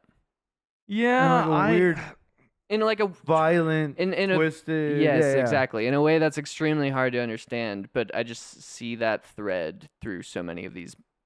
Decisions. you could say that the reason he does everything is because of his friendship to Leo. And Yeah, because but- he feels he like owes Leo so much. Yeah, but he just screwed over Leo, but he is just about to screw her over too by like turning her brother in. So it's like, yeah, he can't like make he up his fucking mind. kills her brother. Yeah, He kills her brother for Leo. yeah. Like, I mean, I think as but well. he also kind of had it coming. I think Bernie, it's part yeah, of it. sure. I mean, I think He I came back. Yeah. mean, I think it's all again very like nebulous. I think it's just like he is like kind of like fucking just chaotically moving his way through the world, like doing whatever he can to survive. And like, what's even it's super crazy to think like at this point in the movie, we're only about like 45 minutes into the film. You know, we're barely getting halfway. Yeah. No, I know. And then there's so much shit that's going to fucking happen. Yeah, like Yeah. It just keep happening. I feel It's like wild. we keep feeling like we're reaching this huge point of like climax, but it's like no, we're just getting started. It Yeah, keeps going. that was something that was really impressive to me for a first time watch. Is the Yeah. way it just kept getting more chaotic. You're and like they're gonna more go pick up Bernie. They're gonna Yeah. like this is ending. The, What the do I way do with the more rest of factions Yeah. keep getting pulled in, more stakes, more Yeah. people, more of a timeline. yeah, like, this it's- because this happens pretty quickly. Because yeah. like she gives him like the room he's at the Royale. He's in room 302. Next scene, he shows up at Johnny's office. And again, this is the scene that mirrors where he sees the chief and the mayor. And I love Casper's like, I was telling the Dane, I'm like a psychic. You know, yeah, like I predicted this basically. Leo- yeah. Leo- He told her to break up. Said, didn't I not just predict this? Didn't I just tell you? Yeah. Kid's smart. He's gonna think about it. He's gonna come right back. and so yes, and where's the schmata? And everyone keeps referring to Bernie as the schmata. Yeah. Schmata is a Yiddish word for like a rag, and he's called the schmata kid because bookies will use rags to like wipe their boards, like with all like the Oh. bets and stuff. That's a nice little detail. Is like the best explanation of why they call him that I could see. That's great. But yeah.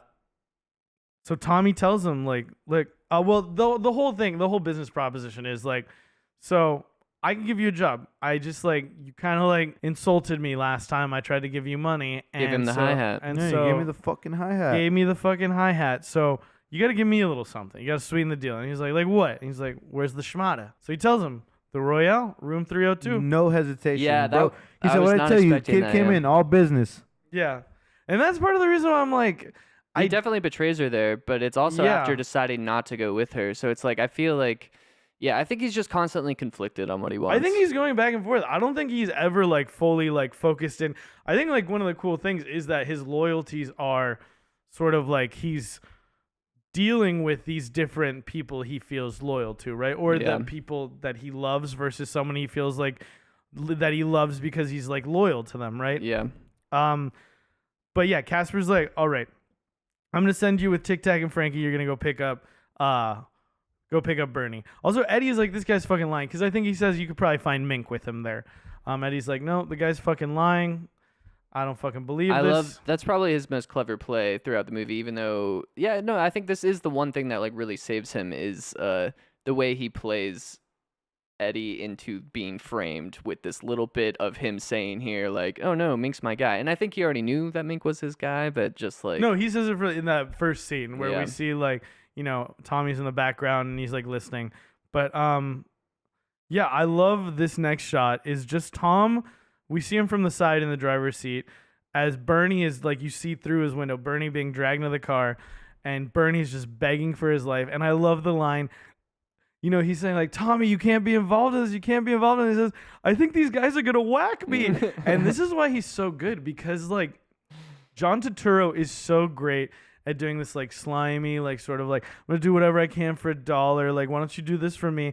And also like this, like, you know, I'm going to die and I don't want to die. And like this, like kind of very pathetic, like whiny, like, please don't fucking kill me, which I say pathetic and whiny, but it's totally understandable, right? In like this situation. Sure. Yeah, I would hope this isn't how I'd go out, but I could see myself just breaking down. Just begging for your life, like just kind of.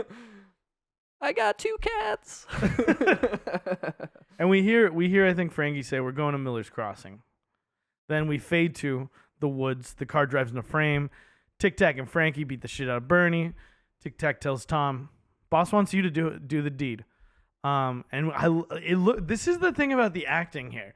Tom looks so like unprepared for this. Yeah. And Gabriel Byrne sells so much the idea of like, I don't want to like kill someone, which makes the turn later on like all the more impactful because he's so shaky, you know, as he walks him out there. Yeah, and it's such a like unnoble thing for me to be like, oh yeah, I'm gonna get him killed, but I'm not gonna pull a trigger. Yeah, no, I know, it really is, isn't like, it? I don't know why I'm keep thinking of Game of Thrones, but like, if you're gonna pass the sentence, then swing the sword. Like, you know, there's no dignity in it. And I think this is the thing where you start to realize like, oh, like it feels so purposeful at the end, like it can, especially like on a first viewing or a very surface level viewing.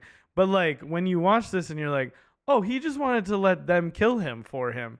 Like he was still willing to do that to her. Like yeah, you know? There's that, like we were saying, a bit of that just spinelessness throughout so much of the way he does things. And I think maybe that's why he hates Bernie so much, because he's slimy and he realizes like, I'm a little slimy. Yeah. You know? Not as slimy as Bernie, but yeah. Yeah, debatable, I guess. I mean, pretty debatable. Maybe, yeah, I guess pretty debatable. He probably, I don't know. way that it's because he's like so cool and like the actor does such a good job and it, like his look and everything. It is so much I think about like what Verna says. It's just because he's like weird, right? Like that's why people hate Bernie, because he's like a little odd. He's a little off, right? But I feel like he just betrays everyone though. But I feel like who, Bernie? It's the way he says things, you know? It's like. But bro, Tom betrays everyone too, You know what man. I'm saying? But like Tom never really like is like just putting it out there like that. No, he keeps everything super close. Yeah. Like he keeps or all like nobody Bernie, knows like that just he's the way he betraying talks everyone. about like the people who love him, you know, and got great about him, and like it's very clear you can't trust this guy. yeah, very Bernie, clear that he's just a fucking sleazy. Yeah, piece Bernie of shit. brags about being slimy, where like Tom would never reveal that much about his character, Yeah. you know? So I think people just kind of implicitly trust him as a calm, cool, collected guy versus someone like Bernie. Yeah.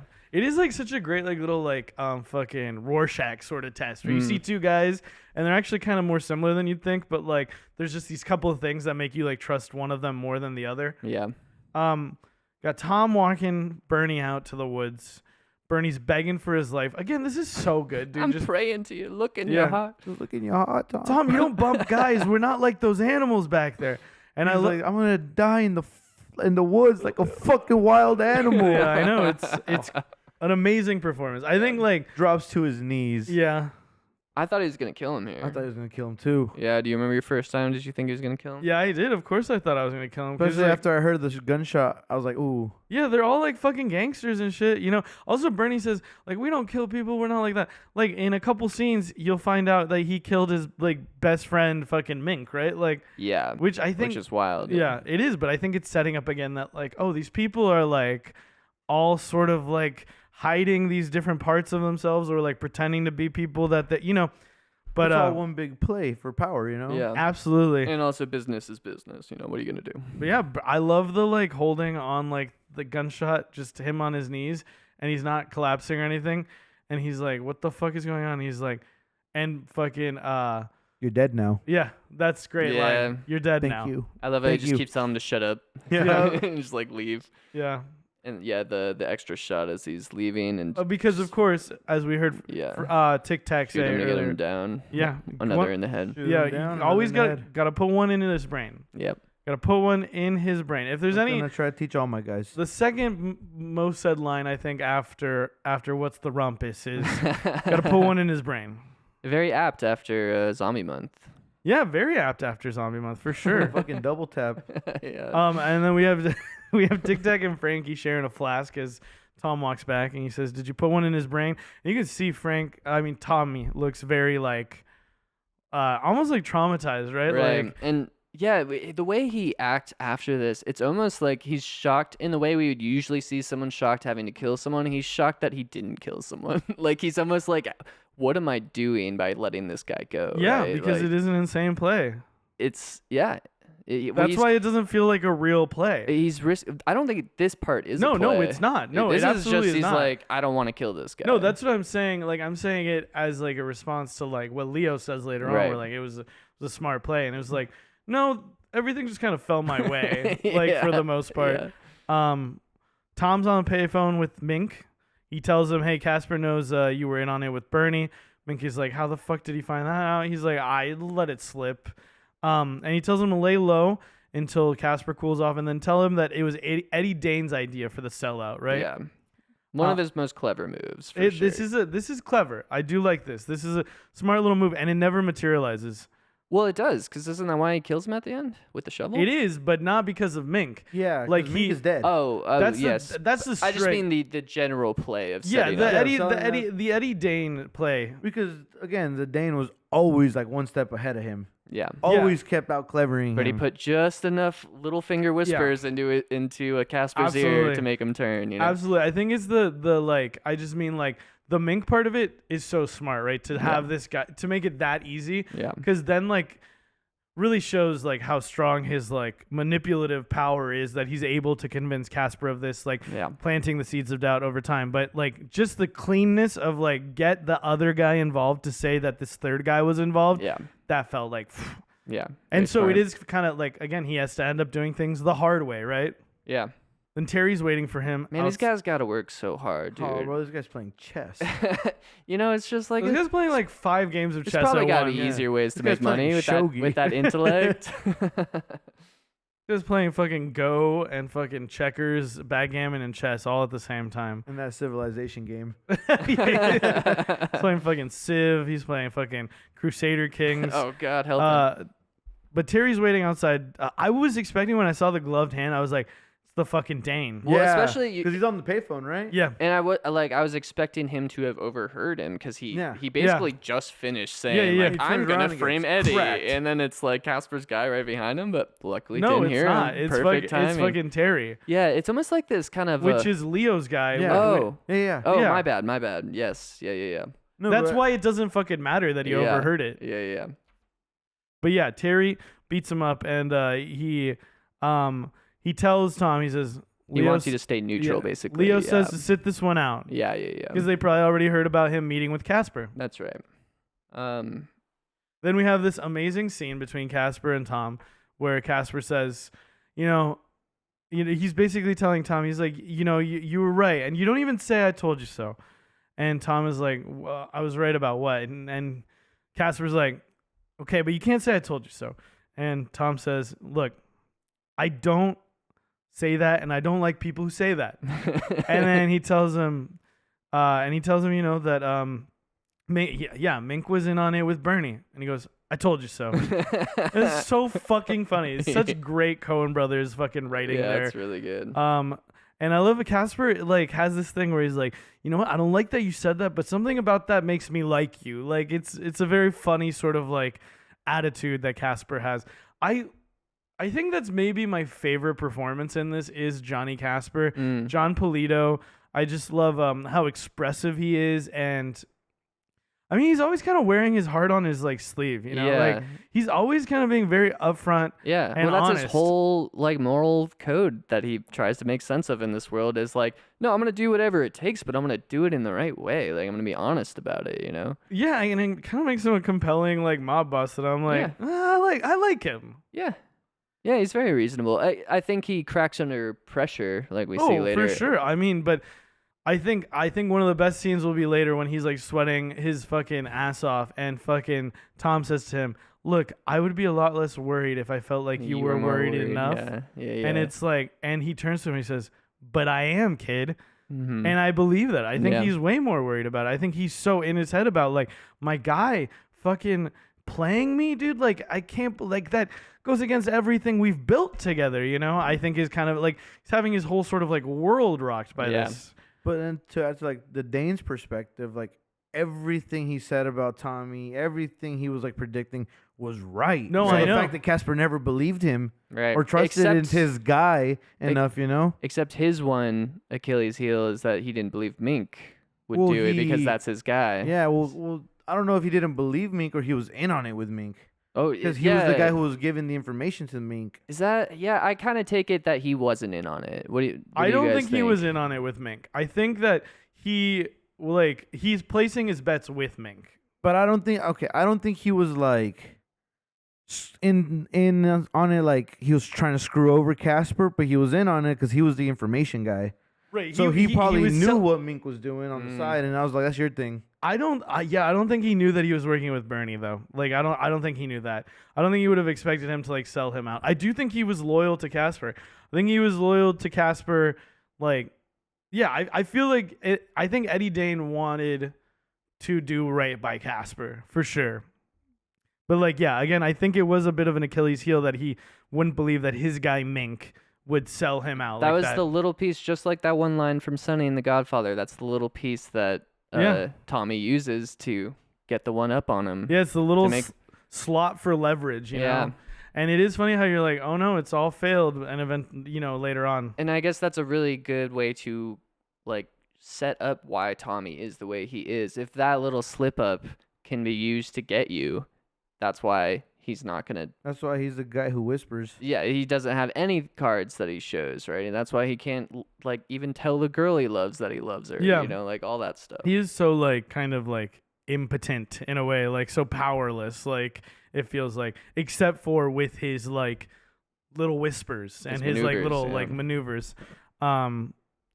But yeah, so this and then when they're talking, he's like, Tom's like, how do you know that Ming skipped? And then fucking Casper says, well, Eddie can't find him. And this is where he starts to like really dig in on that, and he goes, well, that's what he's telling you. But I mean, like, I didn't want to bring this up, but right before I killed Bernie, he told me that Eddie and Mink were the one were setting him up. You know, a guy will say anything, like, you know, to like, you know, avoid getting killed or whatever. And like, I do love Casper's like, yeah, a guy will say anything, you know. And then this is he asks him again. He's like, why isn't the Dane here? And he's like, look, I'm gonna be honest with you, he doesn't really like you, kid. And he even tells him, look, he wanted to double cross you. He was like, you kill Bernie, we kill you, right? And I look like, again, we see Casper being kind of like honest to a fault with him, right? Yeah, you shouldn't tell this guy to two of your subordinates. Like, you shouldn't tell that one of your subordinates was trying to kill your other subordinate, because now they're going to be trying to kill each other. Yeah, you so- shouldn't undermine the Dane like that, like Yeah. if he's really your boy. Yeah. But he's like, but I trust him. I trust the Dane. And then we have the son busting in, you know, daddy. It's a question of ethics one more time as well, where he's just like, he Ethics. wouldn't do that. Like, Yeah, I trust him. I know he wouldn't do me like yeah. that. which is true. What- He and wouldn't what's do him like something, that. Tommy says throughout the whole movie, you never know anybody that well. Yeah, for sure. Yeah, Yeah, you a never good know line. anybody that well. That's so true. Papa, know- I got a prize from sister. You Papa, know- I got a prize from sister. Dude, From the sisters. from the sisters. Because he obviously goes to a Catholic school. Right. But yeah, I mean, I love how he like, he really is just like, you can never know anyone. What he's saying is illustrative of who he is. Exactly. He's telling you like, I know because I never know why I'm doing anything. or also like I'm doing things behind your back that you're not seeing here. Yeah, You know what I'm or saying? everything I do is just to survive, and everybody else is doing that as well. And when you're put under that kind of pressure, you could do anything. You Yeah. never know what you do when Yeah. your back's on the wall. It's so very true. But yeah, he smacks his kid. But it's also very funny, this play of like, then the kid is immediately like, he's consoling the kid while he's telling Tom. He says, well, there's no reason not to check things out. Why don't you go find Mink for me, and then I'll talk to him one-on-one, and we'll see what's what, you know? Yep. Is that when he's like, oh, he's coming to my apartment building at 4:00 or something? No, that's later on in the movie, yeah, which is an insane fucking play. But yeah, we have the boxing ring is next. We have the headline that says that Leo's lost a contract of some sort. This is the real like sort of fulcrum moment of where like Leo has completely lost power, and you know, like it is fully like Casper's town now. Verna shows up and Tom is like, you better skip town. She says she can't find Bernie, right? And this is where Tom says, he already left. And then she says, did he tell you where he went? And she goes, no. And she's like, thank you. Then we see Verna leaving the gym. And again, Eddie Yeah, on top watching of it. her, yeah. And I love in the background, Eddie's so hard. you just fucking hear Eddie going, hey, isn't that the Schmada's sister? What's fucking Tommy doing with her, right? And then fucking you just hear the guy going, beats me. Beats me. And he's like, shut the fuck up. And then we see Eddie bust down Verna's door. Yeah. And he Says, do you know who I am? She said, you're fucking Casper Shadow. Yeah, so this is like another moment where, like I was saying with Leo, where this is the kind of character I'd expect if you're going to have this flashy gunplay and Yeah, stuff. Like, yeah. he's going to be a super badass. But, like, Yeah. Eddie is this guy, right? Eddie Like, is Yeah. that. That's what I'm saying. The most fucking terrifying. Eddie is what you expect Tom In to there, be. Yeah. Absolutely. And I love Eddie just saying to her, I'm just wondering why you're hanging out with the guy who killed your brother. And you see Verna is like genuinely surprised. He said, oh, he didn't tell you. Aw. That's too bad. He's Yeah. a real something. And And then son of a bitch. and then Yeah. Leo's guys bust in, and he just immediately takes care of them. I love the shot through the door. Yeah. He just waits for him to fall over. Yeah. And the guy tells him that like, yeah, Leo wanted to put some protection on her. So you see, like, you know, he's got a soft spot for her. And Eddie asks one of them where Leo is, and he says he's moving around, but tomorrow night he'll be at Whiskey Nick's Right. with like I think some of his, I can't remember, like, you know, different other like power players Right. part of his group. And Verna takes this opportunity to slip out the Yeah, window. she slips A lot out. of curtains blowing in the window in this movie. Yeah, it was beautiful little shot. I mean, maybe again the wind, the theme of the she's hat. gone with the wind. you Gone with the know? wind, you know. She's being blown around too. You Yeah. know, just doing whatever she can to survive. Right. We're back at Tom's place in the middle of the night. We hear the sounds of someone sneaking in. Bernie again, and this is Well, 'cause where he knocks first, Yeah, he right? knocks. Yeah, I And he love doesn't this. get up or anything, and then you hear the lock being Yeah. fucked with. and he tells him that he knows it was him because he's the only person he knows who would knock and then break in. Yeah. And he says, "Oh, your other friends wouldn't break in," and he goes, "My other friends wouldn't. I don't got any friends. They would." Well, like he where says my other friends would kill me. I Yeah, think. yeah, they wouldn't knock. They would just like kill me. It's pretty fucking funny. Yeah. But yeah, Bernie lays it all down. He says, "I didn't leave because this is bad for you, and if it's bad for you, I can use you." Like, Yeah, this scene I could not. Just the character flip. Just he went from being this like I was just like, pathetic are you- guy who was just like a schmuck, you know, to like, oh, you're really here to play. You're a piece of shit. Let's Yeah. do this. Yeah, to me, it's kind of like, smart, dude. I mean, Oh, like, it's so good. He says, out there I have nothing. Here I have you." Here I have you, Tommy. but I was also like, you're such an idiot because you should have just left. Like, Yeah. But unless you feel like you got a really good play here, Yeah. you got a good hand, why wouldn't you come back in the game, being the opportunist you are? Yeah, I mean, it's just like now you're putting Tommy in a position where, well, maybe he should just kill you. Why is he so certain that because he let him go that one time, he won't kill him the second time? Like, Yeah, Because he won't kill him in his home probably, or whatever the fuck. it is funny because it does come up at the end of this scene, like, because Bernie leaves, Tom rushes after him, like, fucking does the whole like Leo thing. and then it Gun gets out tripped, the window, jumps out. then gets tripped or trips, and then Bernie fucking kicks him in the face, and Bernie's like, "What would you have done if you had caught up to me?" He says, "I would have just squirted a few, and you would have let me go again." He's so confident that he's like, "You're not gonna kill me." I think maybe he's thinking like, that well, You like don't got the fucking stones. yeah, you're not able to do it, or maybe he's aware about his relationship with his sister. I don't know, but Yeah. it is hubris Yeah. to think that you could do this. But I think the thing about Bernie is smart. That's always what's gotten him by, and I think he thinks that he's smarter than Tom. Yeah. I also am always like, there's a lot of like setups like this, someone trying to kill you, and then a lot of times it's just resolved by taking the guy up on top, and maybe it would work out like that. But for me personally, I would never be like, oh, that must have been the only one who had it in their mind they wanted me dead based on his orders, right? Like for me, it's like, how do you know like Casper dies and he still doesn't have another guy who's like, oh yeah, The Dane would go after him, absolutely. yeah, So yeah, that is what he asked for. Bernie says, "I want you to like get rid of Casper for me," basically. After this scene, Tom is back at the Shenandoah Club, and he's asking Tad if he's booked any heavy bets on a long shot on Saturday's fight. He tells him Drop Johnson just bet $2K on Sailor Reese, who is like supposed to be some shitty fucking boxer. And then the cops fucking raid this club in a scene very reminiscent of the earlier one in Casper's club. I just love. He's like, you still fighting the good fight, and the cops just like, neither rain nor wind nor snow, and just like such a chipper manner, like that these guys aren't all super corrupt. Like, Yeah, it's fucking funny. they're just played in such a good way. Good comedic beat. Yeah, and then O'Doul outside again. Yeah, again, mirroring that exact same shot scene, earlier. yeah. Yeah, very fucking funny. And I love again how he's like complaining, how he's like, God, I think, you know what? Casper's just as crazy as Leo. And he's like, we just switched out, but he says it's worse because he's Italian, which is so fucking, such a fucking funny thing to say. One of the things that's going on throughout too is we're hearing, you know, like slurs for like Italian people going on throughout as well. They also keep saying this word Yago or Yeah. I looked it up earlier. What is it? Let me look this up really quickly. But it doesn't matter. I think Yeg. They keep saying Yeg, which I looked up, which is supposed to be like a robber or like a safecracker. It sounded like some sort of like bad it sounded like some slur, but it's not, I guess. But I was thinking another Yiddish thing or something. yeah, we got Italian slurs. We also got slurs for Jewish people going on throughout the movie. Yeah, I guess racism would be another theme in these movies. It does seem to be pretty consistent. Oh, they do love to be racist. Yeah. Like they do love to be discriminated against, and they love to do discrimination. Yeah, and do you think that's just about like the way these communities kind of like hold themselves together makes them more implicitly exclusive to other communities?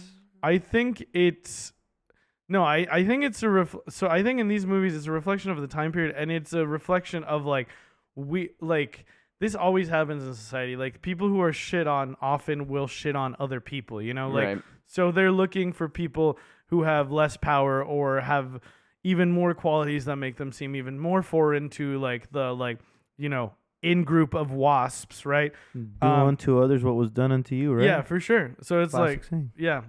So I think it's just a matter of, like, I got shat on, so now I'm going to shit on the other people. Yeah. And, Anyone again, who's lower than me on the Yeah. fucking totem pole. and very, like, time period based as well, I feel like. Of course, yeah.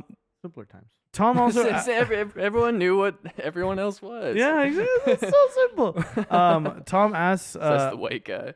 Just gonna shut up. Tom asks O'Doul about Drop Johnson. Finds out where he lives as well here. I like that he leaves the cup with the chief too. He like, did you notice that he's drinking something and then he like just puts it in his hand and he walks away. Yeah, just like the earlier scene where he Yeah. was drinking the whiskey bottle and he just like throws it and like breaks it on the ground. And Tom's walking down the street. He gets picked up by Frankie and Tic Tac. We see Eddie's in the back seat, and Eddie asks Tom why he was at Leo's club. We see Frankie and Tic Tac have clearly been beat up, and this is where Eddie's like, I'm going to take you out to Miller's Crossing.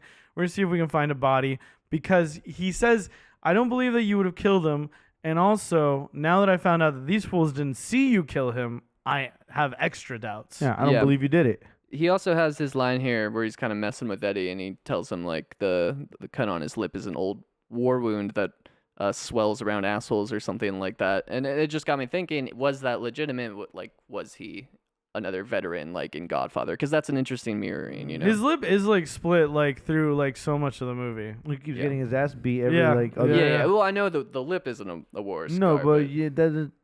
Didn't he say something earlier too to allude that he was in like a war or something? I don't know, maybe. I didn't pick up You on had any of brought that up. Well, I brought that up because of this one line. Okay. So I don't know if that's just him fucking with him or if he actually did. I do like how Eddie at this point was like fucking with them while they were walking through the forest. They're like, Yeah. isn't it funny how like all the wise remarks stop as soon as it gets serious? Yeah. I love the acapella like piece right here. The music that's playing as they're walking through the forest. It's so good. Frankie singing.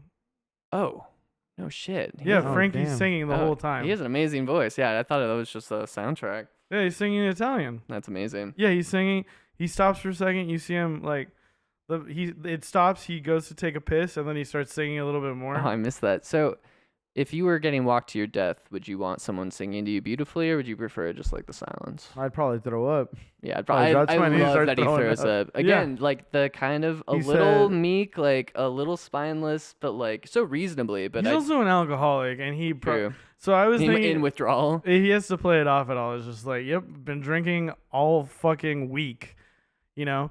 Barely seems like it seems like he's barely sleeping too. Like we never see a shot of him like sleeping, you know. Waking He's always up. like sitting next to the bed smoking a True. fucking cigarette. Yeah, I took it as just the anxiety overwhelming him, which No, I it's thought was fine. such no a rest for the wicked, right? No, You're it over here definitely- playing a crazy game. It definitely is. It definitely is the anxiety getting the best of him. and I just think that's such a good way to show that since he's so like, doesn't- Reserved. Yeah, What does so the Dane reserved. say yeah. to him? He said, "If we don't find a stiff, we got to leave a fresh one, right?" Yeah, I love that. Good line. So cold, Yeah. bro. Very good line. Yeah, and it's when he pukes that he's like, "All right, there's no one out here." Like, Yeah, he's you're, like, "There's no body." you're clearly you know. scared. Yeah, he Nothing out here. puts the gun right on him, steps on him. And then you hear Tic Tac say, "It's hanky It's time." hanky Yeah, time. It's hanky time.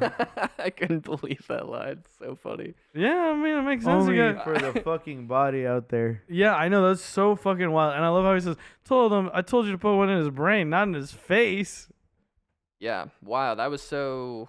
But just like, That's an awesome moment as a Yeah. viewer, where you're yeah, like, such a good reveal. oh yeah. damn, there's a fucking body here. there actually is a body out here. Yeah. And then later finding out who the body is and how. Oh my god. Because Bernie did Minkin. Yeah, it's Yeah. great.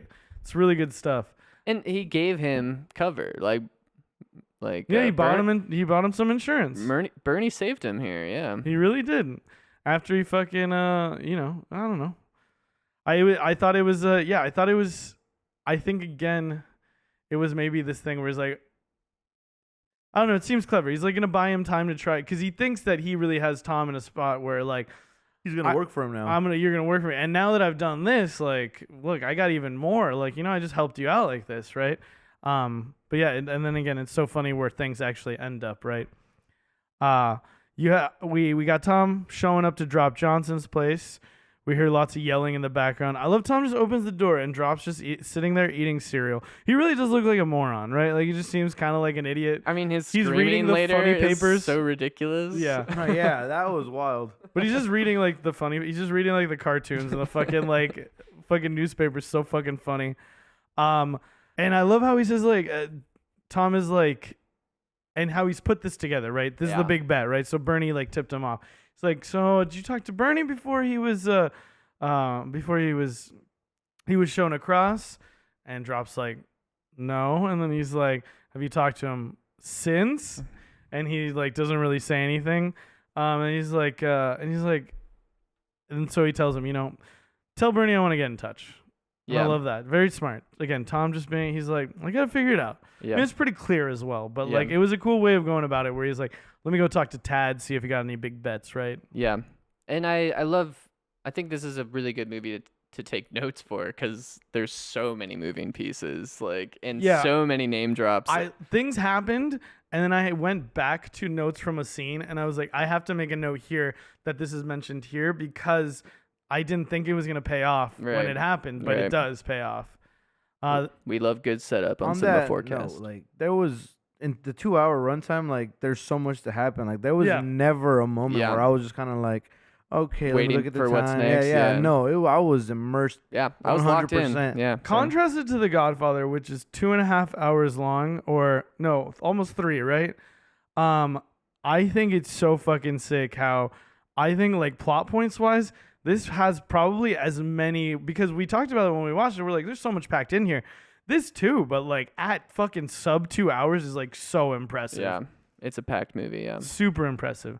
Next And scene. nothing ever feels like open ended, like any loose ends. Everything gets kind of resolved. Never feels rushed. No, yeah, Yeah. absolutely. So many moving parts, and they all kind of just like come together. Great fucking writing. It's Yeah, a full it's meal. really, really it's good. it's a nice, like, coursed out, beautiful dining experience. Yeah. You know? It's a Come nice way to Espanase. spend your evening. Absolutely.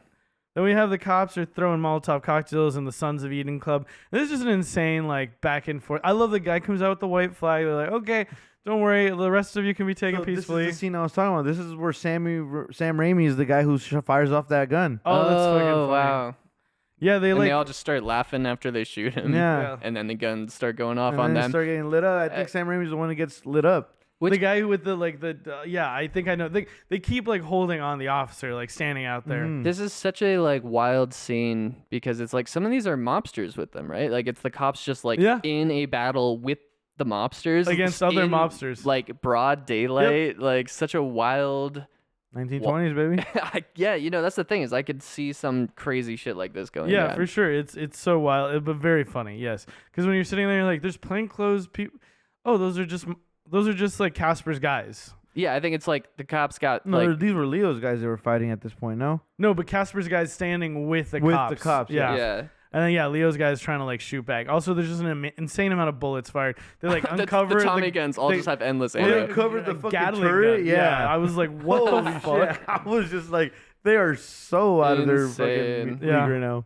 I could have seen some more like bodies drop though. That was like Yeah, I it feel was like relative. Like, nobody there was like got- 1,000 bullets and I like kind one of guy didn't. got shot. I kind of didn't mind that, honestly. I thought it was kind of. I think it was just that's used part for of the like joke. I comedic guess. relief Yeah. almost. Yeah, I felt like a little bit of like a palate cleanser of like, No, I okay, was like, let's, It reminded me of cops- a Grand Budapest Hotel where they're all It's shooting like at each everyone, other. yeah, everyone here just seems a little like incompetent, which is why they're just like underlings and shit. yeah, Yeah. no, that's so true. But again, a little bit of like a comedic little palate cleanser because we're about to get into like some like serious, more like important plot stuff. Because we have Tom showing up at the mayor's office. Yeah. Secretary is Frances McDormand, married to one of the Coen brothers. Mm. Oh. You didn't know that? No. Really? Batty. Mm-mm. Really? No. Yeah. Yeah, she's married to one of Yeah, them. Good for them. Everybody knows that. Well, Yeah, well. -1. Everyone -1. Everybody -2, I guess.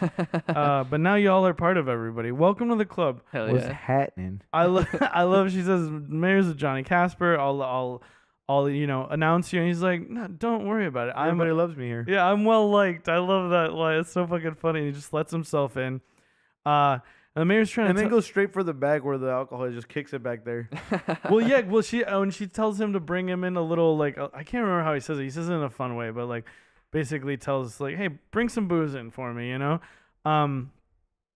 He walks in and like the mayor's like, "I can't appoint your fucking twin cousins to like this position." He's like, "Come on, Tommy, help me out." And Tommy's like, "You're gonna do as you're told, bro." I fucking love that because you were kind of expecting like him to maybe try and smooth things over, but no, he's just like, That's the play though. He's trying to Yeah, he's get fully into Casper's play. See, Yeah. yeah. no, for sure. Like it's great. how much of it do you think was like him being like, I need to play Casper right now? Oh, he's definitely trying to win him over to Yeah. get him to go against Eddie.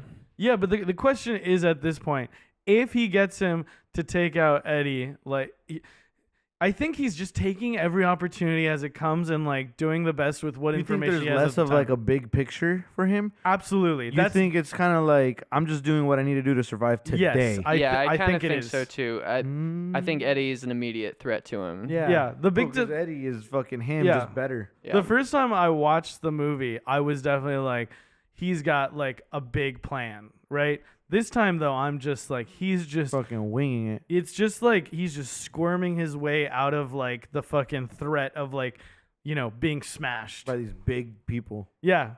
These like people who are more powerful and some of them more, skilled in the killing arts than he is, shall we say. Yeah. And then I love Mayor agrees and then Casper dismisses him with his cousins and the mayor's like, "It's my fucking office, dude." Get out. He's like, "I don't give a fuck, get out." Here's my office now. He Yeah, sits just in the sits in the fucking chair. Yeah, it's Oh. so good. It's really fucking good too. I think this is the scene where I'm talking about where he's like sweating a bunch and Casper's like, "I heard about your little ride to like Miller's Crossing," and Tom's like, "Dude, And he said something about how, like, well, like, there's just rumors that Bernie isn't dead. And he's like, all those rumors are coming from the Dane. Yeah, this is a really good play. Not to mention, like, if we just like walked a few steps less, they would have just got my ass right there. Yeah, no, he's literally like, dude, it doesn't matter if we found a body or not. He was like ready to kill me. In the whole way he spins the story on like why would he kill Mink, it's like, well, clearly he was in on it, and he has like a bet tomorrow night, and Well, like, no, he didn't know he killed Meek then, because he was Oh. still passing that off. oh as, yeah, sorry, Bernie. no. Why would he want to frame you? Why would he put out rumors that Bernie's alive? Is what Yes, Casper asked. yes, And then he says, and then what Tom says, is there a fixed fight coming up? yeah, And then he goes, yeah, there's one tomorrow, which we finally got to like Friday, right? And then Tom says, does the Dane know? And then that's when Casper gets, and he's like, oh, okay. So the Dane sells me out, blames it on Bernie. If Bernie's still alive, he can blame it on him. yeah, And then Tom takes the blame for Bernie still being alive. yeah. So he gets to take you out as well. While covering up the fact that he's in on it. And he's like, I like that he doesn't buy that he would do this for money. And then, yeah, that comes to the whole line of like, well, he's got a wart on his fanny. Yeah, yeah. He doesn't like being sidelined. Yeah, no, it's true. And then he's looking at your desk and he thinks that it's looking like, that it might be comfortable, right? And Casper says, okay, I'll talk to him. And I love this. Tom is like, so like, he's really putting on the pressure because he's feeling it too, right? Yeah. He's, oh yeah, sure. Just ask him if he's selling you out, being like so sarcastic. And John Polito here, the way he fucking freaks out and fucking flips the tray. alcohol. Yeah, and he's just like, fucking basically like, dude, I'm gonna fucking deal with it, dude. And he's like, He said, are you covered giving me in the sweat. fucking hi-hat? Yeah. Yeah, and I like that he says his stomach has been seizing up, like the stress of it all, right? And he has that line, you double-cross twice, where does it all end? Yeah, no. And then there's the ethical question. Yeah, I know. You start double crossing, like, where does it end? He's giving himself a fucking ulcer over this. Like, Yeah. he's so stressed. Yeah. I love how genuine of like a mob boss he is. Yeah. You're Yeah, just because like, he just feels so like, I want to say like righteous, but almost like he's trying to do the ethical thing. Yeah, we his don't have to own be weird dishonest code. here. Yeah, Yeah, we don't have to honest be thieves. honor amongst thieves, yeah. right? yeah, I mean, we can put in a fix on a fight. Yeah. We can make some money off some booze, but like, How are we gonna do each other dirty? do What we the have to fuck? lie to each other? Yeah. Which in a weird way is kind of poetic, you know? It's No, kind of I love him as a character. Well, like, that's why I've been saying it's like my favorite theme on this so far. The moral code you make when you're making your own, you know? I think him and Leo are both like kind of like stand-up guys, but I kind of like Casper more than Leo because there's this vulnerability to him. Like, I mean, Leo has the vulnerable side of him that he has, like He's a his simp. love for Vern. Yeah, that he's he's a simp. fucking simp. yeah, no, that's so true. But yeah, there's something about Casper just being like, It's like a point of honor with him. Yeah. It's so cool. yeah, I think it's fucking hilarious. Also, but he has his whole fatal flaw is that he doesn't like to be like, Little broad. yeah, he doesn't like to be dismissed, right? Yeah, he He's doesn't like also- the hi-hat. Pretty easily manipulated. Yeah, I mean, easily. I mean, these are good plays, but No, I'd say they're good plays. I'd say they're good plays. I don't think you make it this far in this world. Being naive. Yeah, being naive. yeah. I think he's So playing maybe upon not some easy smart thing. manipulated, but I think wouldn't his see- thing is just he's very emotional, as Yes. Italian Americans in these Right. movies tend to be. Yeah. I wouldn't Pick see my words Vito carefully there. getting played by this. Like, I don't see Vito getting warped or like spun around someone's Yeah. finger like this. Yeah, for sure. Yeah, But like, well, Vito's spun more around level-headed. is kind of wild because it's like, does he really, or is he also putting together certain clues where it's like, well, this does make some sense, you know? Yeah, I mean, there is a part. Because I it's mean- not like he was like lying to him either, you know? He wasn't just like spewing bullshit at him, hoping to. There's And like, take- Well, him. he's telling him that Eddie's betraying him, Yeah. which Right. he's not. He's not like Well, fully but betraying you him, but think he he is giving might. up the information he's giving him to me. he is a leak. Like that's He not, is a leak. there people get killed for that too. Like it's not like you just get killed for willfully, Right. like betraying something. I think if he realized like, oh, it was like actually Mink, he might be like, bro, Eddie, like he was your fucking guy. Yeah. Like But it would be more of a stern talking than killing your right it hand might man. be killing. Yeah, I mean, It, these for an motherfuckers- accident, you know. I mean, these motherfuckers, you don't know what the mob does. Well, right, but like you see how important these little Yes. finger-like characters are to Yes. them. Like they're so useful and more capable than the bosses. Like it seems to me. So like, and Yeah. they know that, and they know that they need them to make these plays. It for is them. a movie where the conciliaries are really like more important in Yeah. making like the moves. Yeah. But I think this is the scene where you see the framing of all the shots in this part is amazing. You have these really awesome close-ups of Casper, and you still never get very close on fucking Tom's face, which I think shows how honest one of them is being versus the other. Right. And you have that scene of him standing right behind him with like speaking into his ear, like saying, think about it, right? Like In that line you mentioned earlier, I'd worry a lot less if I thought you were worried enough. yeah, and Really good. it's such a fucking, that's the one I think that makes him and then when he says to him in like this defeated way, I am kid. Yeah. And I do believe that. I think it's true. He really Yeah. is. Yeah. But I was gonna say, like, it's 3 scenes from here where we see a moment where I'm like, oh, Casper is smart. Casper is like making sure, like, is being thorough, but then of course is a victim to his own emotions, right? Right. Because he does have, like, I was so surprised, like, you see, and we'll talk about it when we get to it. Yeah, it's funny because it's like these guys are so smart, but there's always this part of me that's like, no, you're all like fighting over something you don't really need, and that's what makes you dumb and villains. That you're all like willing to put your lives on the line so much for just a little bit more power, Like they're smart, but they don't have wisdom. Once you have everything, like, you want to be More. king of shit mountain, Yeah. I think that's the thing. Like, power is like an addiction. Yeah, Absolute power absolutely. absolutely corrupts, right? And, Yeah. and I believe that, and I see it again and again, but I like, these are not like the wise sages that like Oh, for know the sure. meaning of life, right? These These are guys are also fools. No. mob bosses, you Yeah. know? No. These are people whose motivations in life, I think, are very different than ours, Yeah. Tom's at home. He gets a call from Bernie. I love this little line about, like, I had a dream about you with your face blown out at Miller's Crossing. And Bernie's like, oh, you like that. And then we find out it was Mink, right? And this is where Tom mentions that he knows it was Mink who killed Rugg. Yeah. And You said it was with the same 22 that Mink killed Rugg? yeah. And it was because he thought that they were onto him for like, why does he kill him? So Bernie shows back up, says what's up to Mink.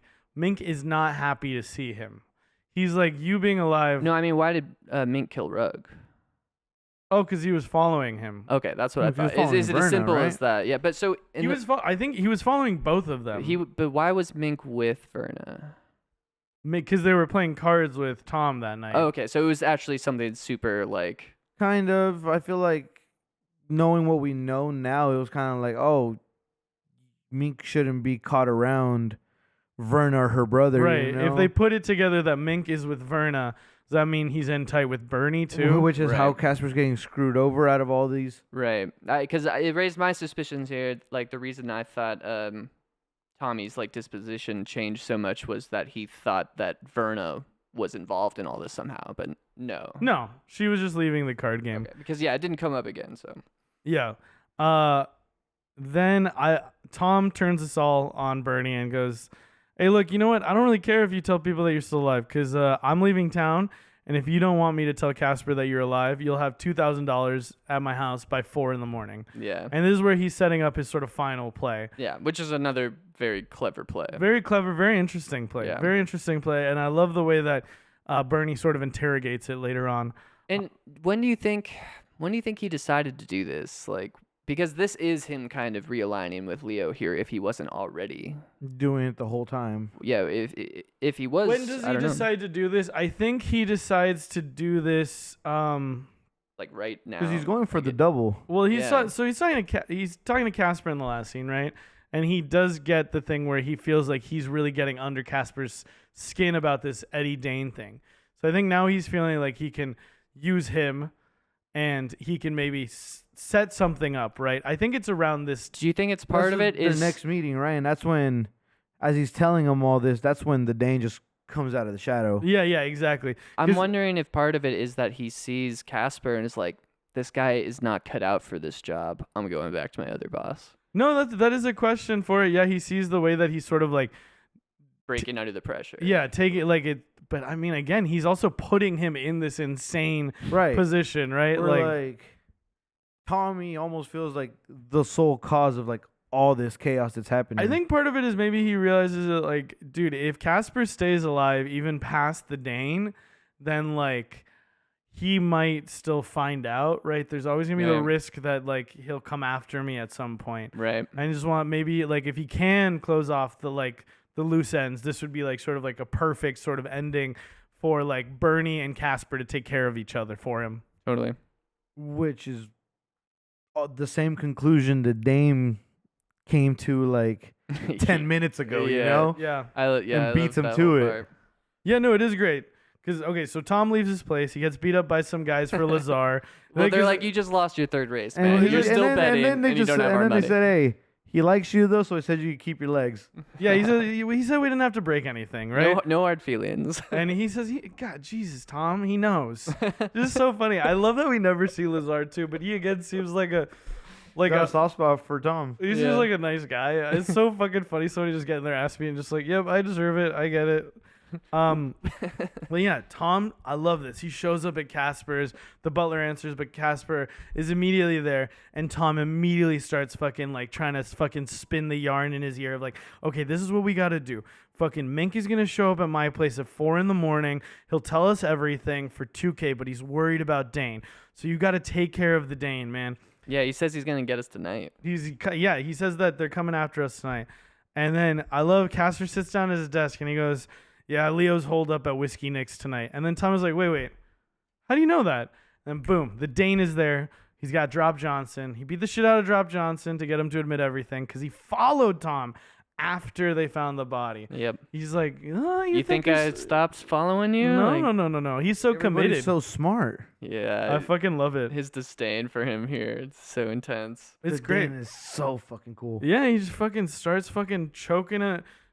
Oh, and the Dane also says like, yeah, I know that body was Mink's. You fucking killed Mink, and then he fucking starts strangling He's him. like, I'm gonna send you to a deep, dark place or something like Yeah. that, and starts choking him, and I'm And- gonna like it. And I love that it's the fact that he's mentioning Mink in these moments right before he kills him And that you I just think see, takes the Casper zoom, over the I edge. said, Yeah. The zoom ins on Casper right next to the Yeah, fire. led by like the that. flames. Yeah, It's Yeah, very you cool. seeing it get stronger in him. Yeah, and you're like, oh man, is he sad because like this guy crossed him, and then like, or no, like, you or because Tommy's trying to screw him over or something. yeah, no, is he sad because Tommy screwed him over, or is he like? Is like there's something that the Dane is saying that he doesn't like, and it ends up being that he doesn't like what the Dane is saying. Keeps talking about fucking Mink, and Mink fucking sold him out, right? Because he's sold on that, right? Yeah. Because it makes sense, right? How else would Bernie fucking know? Yeah, And- that part's true. And And how the would you fact- put? Why would you put Mink's body out there where Bernie was supposed to be? Like all these things just Yeah. start clicking. The best manipulations always have just like a little bit of truth in there, and like he gives It's him well just enough of like, well, they were in on a plot against you, and I'm just gonna connect the pieces in a way that makes sense. wasn't the lie, you know. yeah, and he comes at him with the shovel, dude. He fucking saves What Tom a at the last shocking moment. What a fucking shot! He cracked the shit out of him, bro. Yeah, He's he did. immediately just drenched in blood. This is fucking great shit. I fucking love it. It's really fucking good moment in the movie. Watching it the second time, I'm still like, it's still super surprising, Yeah. like when it happens. Yeah, and for a guy like Eddie to go out this way, who's been so in control, and he's just Yeah. killed with a shovel, I think it basically. also Well, he wasn't killed with a yeah, I shovel know, but like, because that's when he was like, Yeah. "Here's something I try to teach all my guys." Yeah. yeah, I love that moment because you see how like Casper like he can hold his own, Yeah. bro. Like, and Drop starts yelling when he does it, and then Dude, Ca- weird, What the weird fuck? moment. Yeah. he just started. I know it's another comedic beat. I didn't think it was super funny though. It was just kind of annoying. But I like, thought it was pretty fucking funny. And then I like it because of the way it comes back up. Because Casper's like, tell him to shut up, and fucking Tom just nods at him and he stops, yeah. and he starts again because There's fucking also like a crazy Dutch angle it takes for a second. Do you know what I'm talking about? I think I think it's when he gets back up. Eddie starts getting back up, and then he starts screaming again, and then Yeah. there's like a wild, just like super crazy camera work here. And then yeah, he puts the one fucking bullet in his head, and the way he fucking says that, yeah, says like you said, something I try to teach all my boys. Always put one in the brain, and he's got the fucking blood all over his face and looks like a fucking psychopath. Yeah. Fucking amazing. Yeah, yeah. I love the just slow like peeling of all these characters like layers throughout the movie. Like you really get to keep diving into so many I think interesting. for me, it was that moment where I was like, Casper took this movie from me. He fucking Yeah, He rocks. Yeah. and this like okay, we have I think like 4 scenes left in the movie at this point. And like watching a movie like this, and then watching something like The Penguin like this year or something, I was kind of like, damn, there are so many similarities between a character like fucking Johnny and what's his name, Oz. You know? I haven't seen. I haven't seen Penguin. that show. Oh, really? Yeah. He's just very like comedic mob boss type, very Casper like. It's so. But when it comes down to it, he does the like dirty. He can do the dirty work himself. Yeah, he will do the dirty That's work. another thing. I think we see Casper is more compelling. Compelling isn't maybe the right word, but like we're like a character you can root for more than Tom because like he's willing to do the dirty work, and Right. it'll come up in a couple scenes. You know, I think one of the best lines Bernie has is like anything to avoid having to do some dirty work. You know. Yep.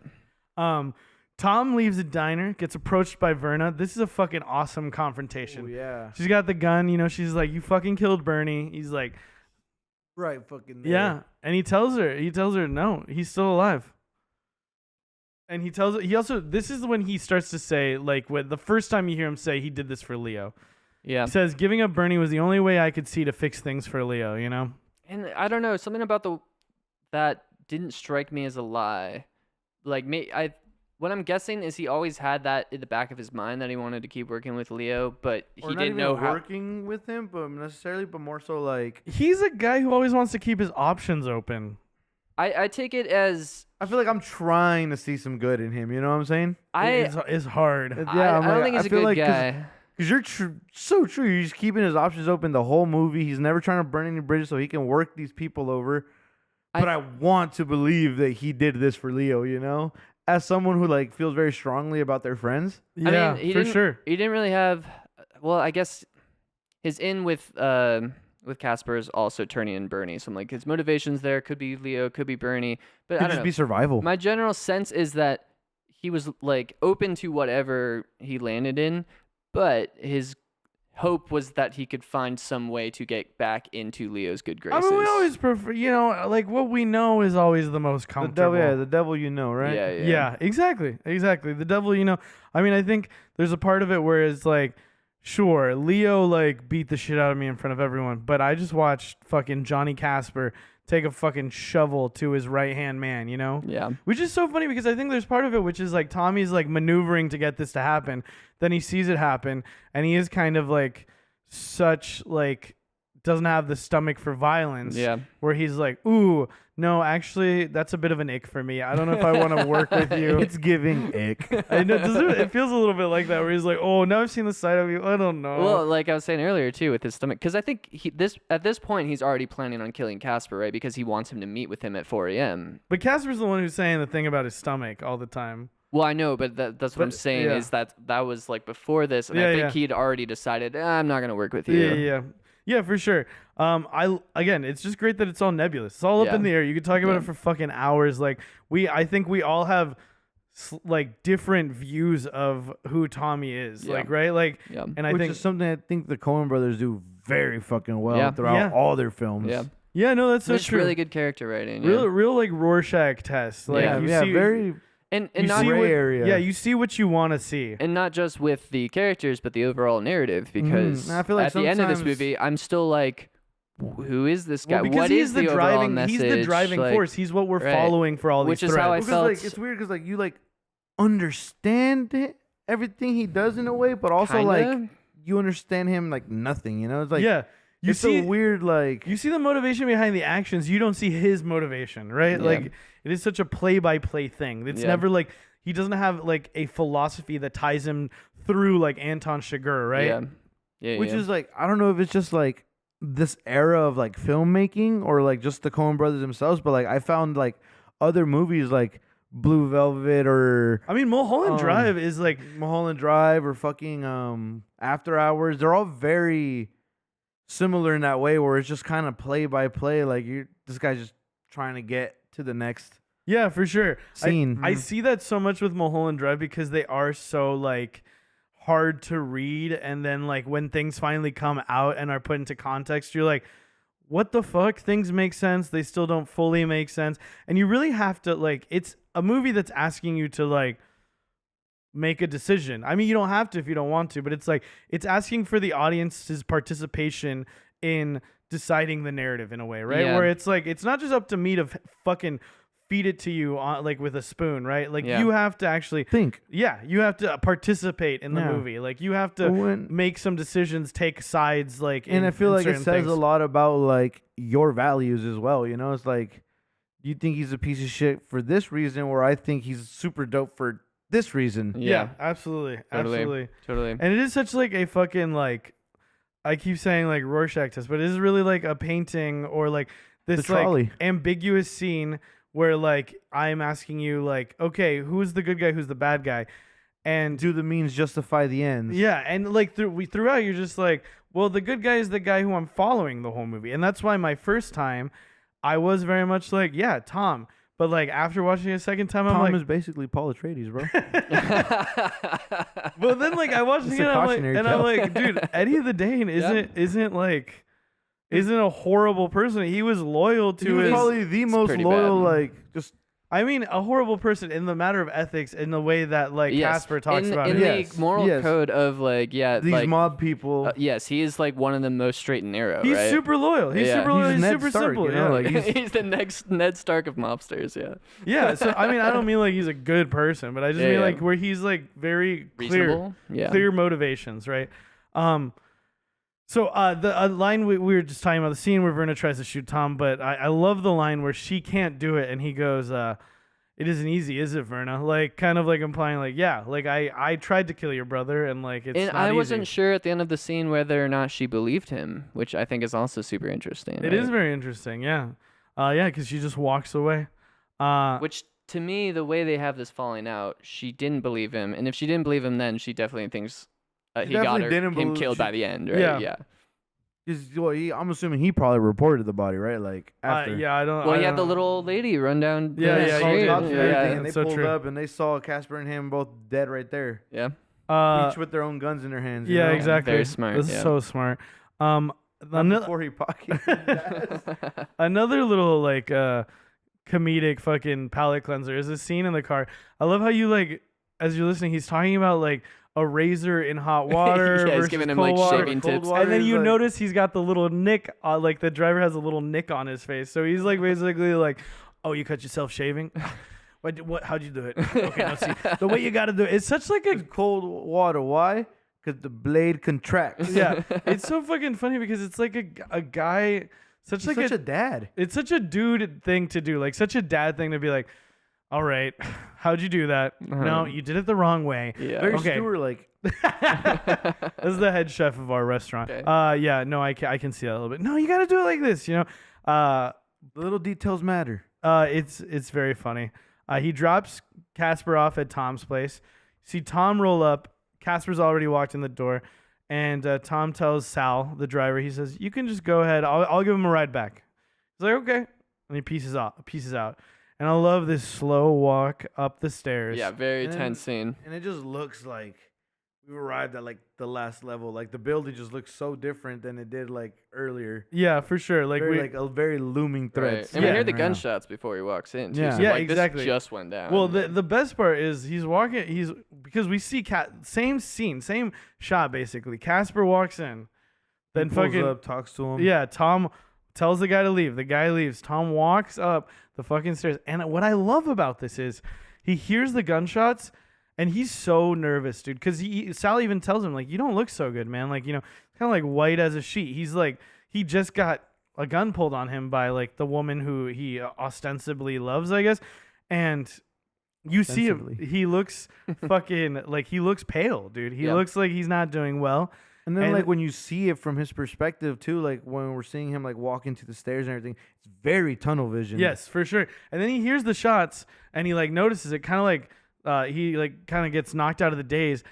And I thought I saw him smile. He doesn't smile, but he looks like relieved because I think he's thinking that's one of the loose ends. Now I just got to go in and I got to finish everything. Put Which the bow on it, you know? is the ballsiest move to me in the movie in a lot of ways, because it's like, how do you know he's so certain that Bernie isn't going to do the same thing he's about to do to him, right? And it's Well, like, he you was saw how certain slimy that- this guy is. Well, he I was don't certain know. that Bernie was, which is why he like sent Casper in first, right? Well, yeah, but then he just walks up to him. Yeah, You know, so- he could have just shot him right there. I mean, so he walks in, he sees the hat on the ground, right? He tells the old lady to go down the store. She's like, there were shots on my cat. It's gonna be okay. He walks up the stairs. We see John Polito's bald head hanging off, like he's gone through. rail. The rail, yeah. And then we also, you notice, no shot in the head. That was something I thought might come back. Like he might get up or something, but he That'd doesn't. be really funny. Like he's 'Cause the one to shoot you- Tommy. You can see him breathing, like at like Oh, really? at one point when he's like reaching in and grabbing his wallet. You can still see that he's like breathing, but I think that might just be Yeah. the actor like Yeah, sitting continuity thing. there. But yeah, he walks up the stairs, and then what you guys are talking about, like Bernie is like, well, first of all, Bernie says the great thing where he says, he fucking says, "I see you set me up. Anything to avoid doing a little dirty work." Yeah.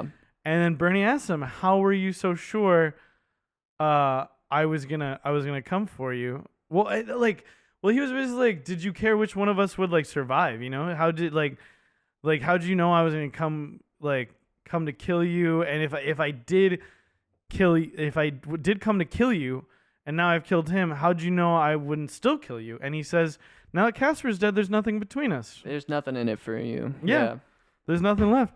And it's so funny how easily he like manipulates Bernie here, and Bernie's Yeah. like, "Okay, yeah, sure." He's I like, would still be like, Well, right there. well, he what's was in just it for like- him is another loose end. But he was also Yeah. like, "Give me the gun. I'm gonna pin it on a Dane. Let me unarm you real quick."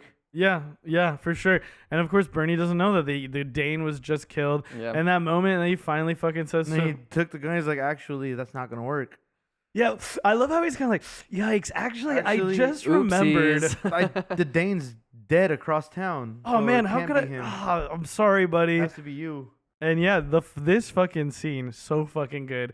Bernie begging for his life All again, over again. and he says the line again. Look in your heart. It's so fucking And good. then Tommy just coldest I've ever seen him. Just what heart? And you're like, Boom. and in that moment, I'm like, has he been acting the whole Right. fucking movie? I was Has- finding myself wondering that too. The Yeah. Shutter Island. Yeah, it's like, who is this guy? Like, this is Yeah. really the moment where you're And- like, who the fuck is this guy? Right, because I don't think either of them have any reason to do this other than that they are a loose end to each other, right? Yeah. That's it. Because like Casper, the one who wanted Bernie dead, the one he lied about killing, like Casper's dead. Nobody's really going to be holding him accountable for whether or not he Bernie's even dead. says to him, like, Bernie says to him, with Casper dead, like, we don't have to tell we don't got to pin it on anyone. When he says we got to pin this on the Dane to him, because Tommy is very insistent about that. He's like, no, we don't. Like, I mean, Leo's gonna be back in power. Like, nobody cares about me, you know. Like, and we kind of brush past that with Tommy, kind of like just like blunt force is like, no, we got to pin it on the Dame, and like, Oh, so sorry, go ahead. and then like kind of just like forces Bernie into like, yeah, okay, like kind of just like big bros him. Well, you know? I think like, the realization I'm having is it's to pin it on Casper so he can't be involved in any blame for it, right? yeah, Tom wants to be kind of he wants to keep his hands clean of all this Yeah. in a way, right? That I mean, that's just kind of his style. He's like, yeah, I don't know. I think we see him kill finally in that moment where him not killing would leave himself vulnerable to some sort of I mean, it left him vulnerable the first manipulation, time. right? Right. Yeah. And I think it was just maybe learning from that. Yeah, which is why Bernie's an idiot. Yeah. To just assume that you're safe now because he didn't kill you the first time. Yeah. So okay, so let's talk about this. Do you think, because I think we all agree that first time he can't kill Bernie. Like he I can't think bring it was a himself to do it. genuine human moment. He can't I bring don't himself wanna- to do it, I don't want you to know? kill this Whether it guy. was like this weird twisted like love for his sister or whatever it may have been. Do you think she crosses the line with him by trying to kill him, and that pisses him off to the point where he's like, you know what, fuck it, yeah, I will kill Bernie. I don't know if it's like pisses him off or more so just like Has severed that emotional has tie. severed that emotional tie. Yeah. Yeah, it's almost like Great And choice of he's- words. And like he's manipulating things to put himself in the situation so that the tie is severed and he doesn't have to sever the tie, and now he's given himself permission to kill him. He has the most twisted way of doing things, dude. Yeah. yeah. Is fucking insane. I love it. The end of so he shoots him right in the head, of course. He walks into his apartment. What's the first thing he does? Picks up the phone, not just settle his gambling debt, put another bet in. Yeah. And I love, so he's putting a bet in. He makes a shit ton of money, right? Because he puts a bet in for To tomorrow's their fight. fixed. Yeah, Yeah. the fixed fight. I mean, Yeah. the Then fixed no is one already in. else is- I mean, that's a beautiful bow. Yeah. No one else is gonna profit off of this, so he might as well. Everybody who would have profited over his debt in a now. weird, twisted way, he found all the way back and is on top. Yeah. We gotta- Except then he kind of gives it all up here at the end. yeah. I mean, Kind of. does he? is it gives it up or more so just like Is he gonna start just his? completely free? You know? Is he Yeah, gonna but- start his own thing? Is he just gonna keep wandering around, whispering in people's ears? So hard to know. Yeah, Right? Because like, if we get more indebted to like that funeral scene, like Leo says, Well, I just want to say, let's say this really quickly. The next scene is he shows up at the Shenandoah Club. Terry's really happy to see him. Last time he saw him, he like beat him up, and he's like, Leo's anxious to see you, but he tells him right now isn't a good time because we can hear Leo yelling, and he's like, oh, who's in there? It's Chief O'Doul and the mayor, right? Yeah. Tells him you can meet them at the burial because they're burying Bernie tomorrow. And then we're at the fucking funeral, and yeah, he's talking to Leo. Leo wants him back. yeah, Leo wants him back. He's just like, look, and like over that Verna thing, like I forgive you. He's like, I didn't ask for it, and I don't want it.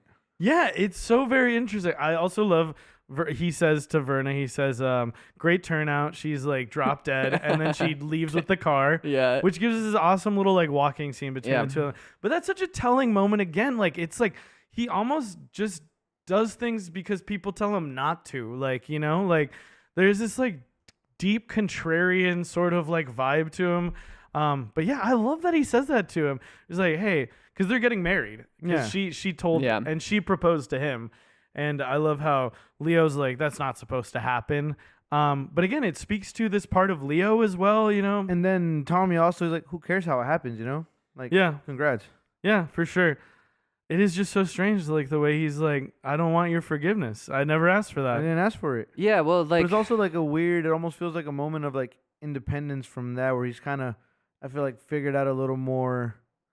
He doesn't Oof. want to be under anyone's thumb, I Yeah, guess. Yeah. He kind of figured out like his own purpose, I guess, in a weird way. But that's the thing is, what is his purpose? I feel 'Cause, like that's what it alludes to. Whether Yeah. and that's where the open ended is, like where you. I think just cutting ties with everything basically and doing his Being own thing. But doesn't he know how to do anything legitimate? I No. don't know. Yeah, I don't know. That's why I- it's so because the whole movie you're like he's either doing this for Verna and then you're like, oh well maybe he's doing it to get back in Leo's good graces. And it's like, oh, was it to be with Verna? But it's almost like maybe he would have gone with Leo if he hadn't have been like, oh, I'm marrying her. Yeah. And then Yeah. it's again another impulse of just like, nah, fuck you. yeah, that's no. that's weird. You know, I'm out of here. I think he really is like fucking putting a bow on everything about himself when Leo is like, why didn't you tell me? And like Tommy is like, you don't always know why you do things. Like Yeah. it really just is like kind of, and I love, like we've seen so many movies where the mastermind has everything locked in. And I love how this is a movie where it's like the guy's flying by the seat of his pants, like putting together whatever play he can to survive, Yeah. And it's like he got himself into so many messes Yeah. and he could have just not done any of this and been in the same position. Like, I love how many Just took questions. the long way to get yeah. to where he wanted to go. Like you said to the open-endedness, I love how many questions you can ask about this movie. Like we could talk about it for so long in all these different respects, all these different plot points, how they tie together, why they happen, why they didn't happen. Some of them, sure, you like there's parts where you can be like, this, I think even the dumb things that people do like feel so real, right? Yeah. Well, yeah, that's the thing I was saying. It's like these guys are clearly super intelligent and you have to be so on top of your game to maneuver in this way. But at the end of the day, like, if you just like, you could just save yourself so many I said, problems but and that not puts do your- this. I said that puts your neck so far out. Yeah, away from exactly. your body. There's so many different factors here that could catch you in the chaos of it. Yeah. Like it outside of your control, Also, that music score at the very end where they're like saying peace out to each other. Yeah. They put on their hats and everything. Yeah, I That also whole. Leo is like clearly just like, all right, fuck you, dude. Yeah. Like you're not Yeah. gonna come back with me? Okay. Fuck you, whatever. I think, dude, fucking sick movie. Great movie. Really, very really fun good. movie. Very Yeah. fun movie to watch. Not a single dull moment. I could Yeah. watch that movie tomorrow again. you- Like, that was amazing. I want to show it to other people for sure. Yeah, it's we're really gonna, good. we're gonna do tier rankings now. Would you here, I'll go first just to set a little example and not to put you on the spot. And then you can go in the middle. We'll have Connor go last. How's that sound? Sound good? I'm gonna give it S tier. I think the writing here and the acting, and I think for a movie that has a lot of comedic stuff, really balances it super well for me. And yeah, I mean, like again, just how much we've talked about it, I think for me just puts it in that sort of upper echelon. Well, like I said, like when we started this, like if this isn't my favorite movie of all time, it's Tampopo, you know? So S tier for sure. I think just like I keep reiterating, like there was just never a dull moment in this movie. It just felt so like cohesive, and then the way just everything ties in together at the Yeah. end. Like there's Ties no, in and doesn't, right? At the Yeah, same time, like- where it feels so real in that way. it Where feels it's so not- real, but there's also like no loose ends. Yeah. Like Yeah. if it ends very like open ended. Like we don't know Yeah. shit well, like about you Tommy said, still. all of the plot points that are brought up throughout are resolved in a way, Yeah. right? But in a way that doesn't feel contrived, in a way that feels like natural, like Yeah. Right. progressions, right? And it's like the loose end is the main character, but that's the point. He's the loose cannon, Yeah, right? Like yeah. he's just the like. Like He's I like said, we understand everything. Like I feel like we understand all the reasons why he made decisions, but we don't understand Mostly, him kind at of, all. You yeah. know? Yeah. I think like in a world that's so deterministic and fatalistic, where it feels like everything is closing in on him, he is like trying to exercise his free will so much, like Yeah. at every That's moment, a good right? point. Yeah. Where he's like, no, my decisions will matter, right? Yeah. 'Cause I think he says something like that way early in the Well, film. he where says, he said, "You'll know when I'm raising hell." no, for right? sure. But then he also said, when he was arguing with Leo about doing something, he's like, "We always had a reason. We never did nothing without a reason." Mm. Does say And then that, he yeah. looked at Leo and said, "My opinion used to count for something around here," and left. Yeah.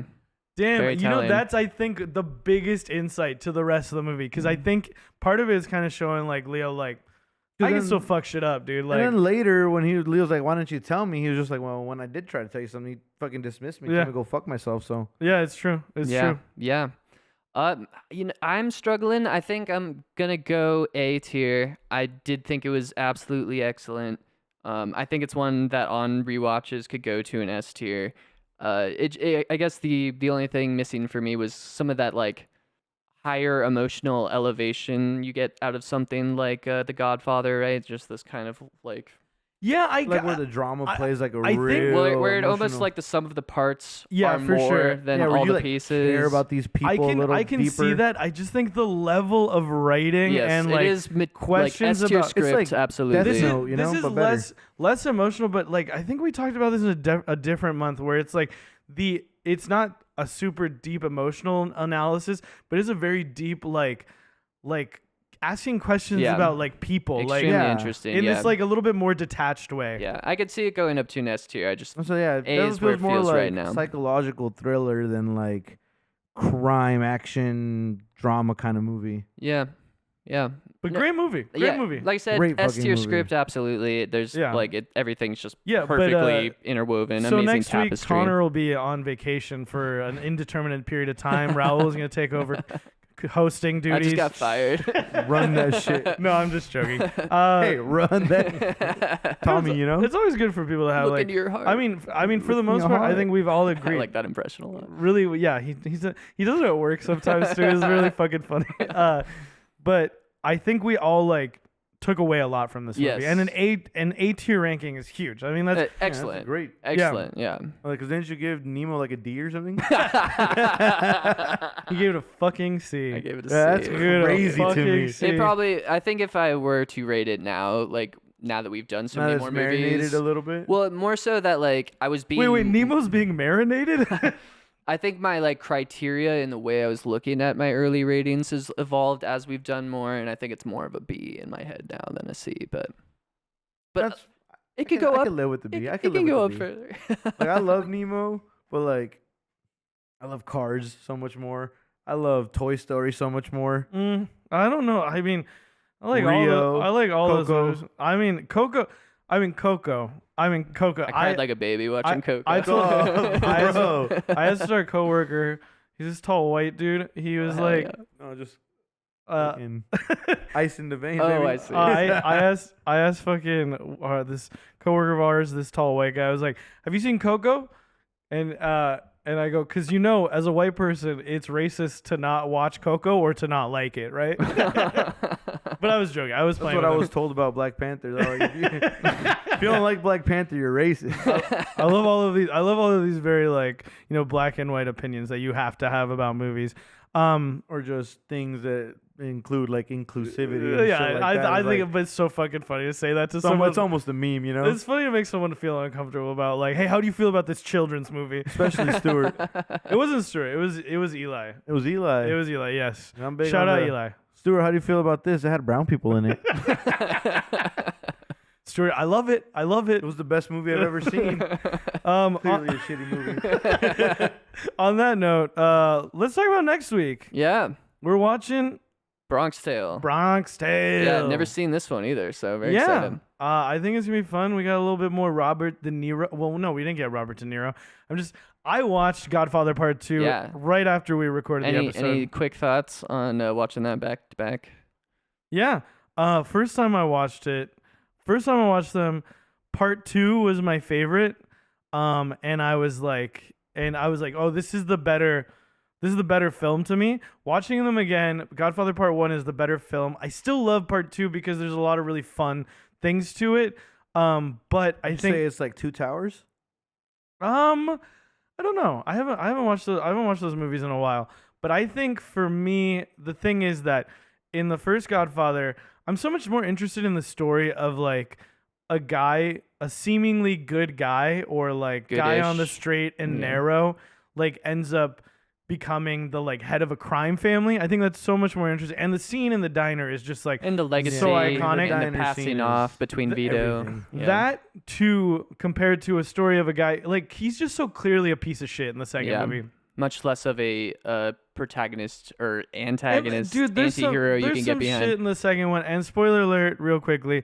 I mean, she fucking has an abortion. Right. And then- Spoiler because alert she for like a hates it. 50-year-old movie is crazy. Yeah, and then tells him like, it wasn't a miscarriage. I aborted you, and it's like, whoa, dude, bro. When you married him, like, I don't know what you told yourself. Like, there's just so many things that I'm like, but I don't know. It's a lot, but still, you got the Cuban Revolution shit, which I think is very interesting. You also have the whole thing with like Fredo, and then of course you have all the shit in Sicily and the shit with like young Vito. And I love Fredo.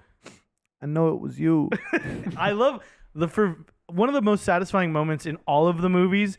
Well, I haven't seen the third one, but Vito stabbing the fucking guy, who was the Don, who That's had like his near the end, right? who had his dad and his like brother killed, and who killed his mom. That's so fucking awesome. And so what happens is, by the way, Don Tomasino is in a wheelchair because of something that happened in that scene. He gets shot in the leg.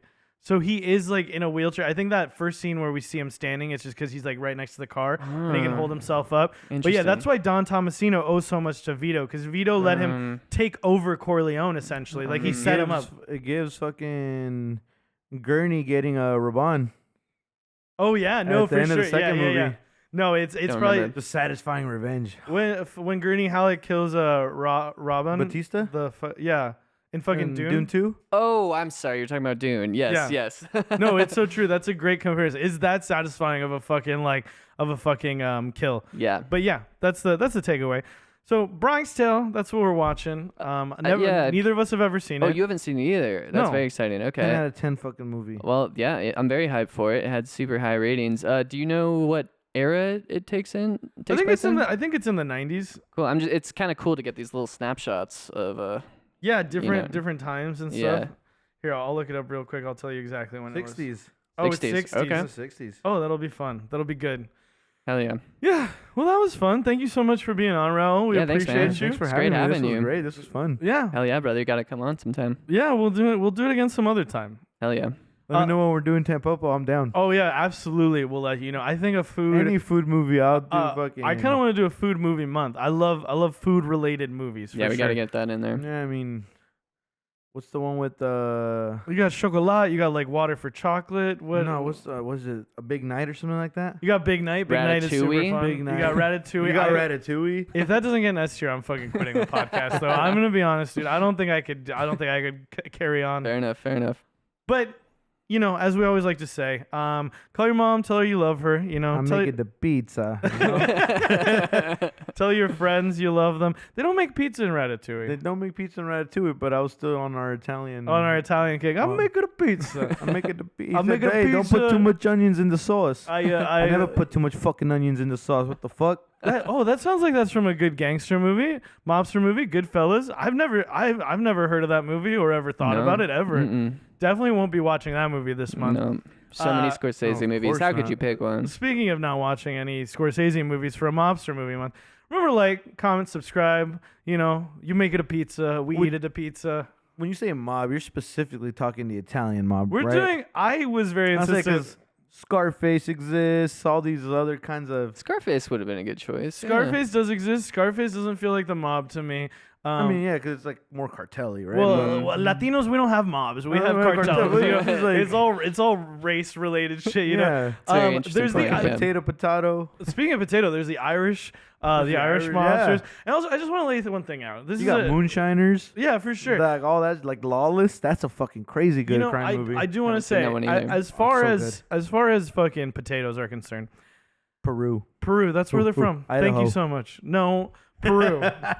They were brought to the new world. They were brought to the old world to Ireland from Peru. Spanish did. Just so everybody Oh, knows. I didn't know that.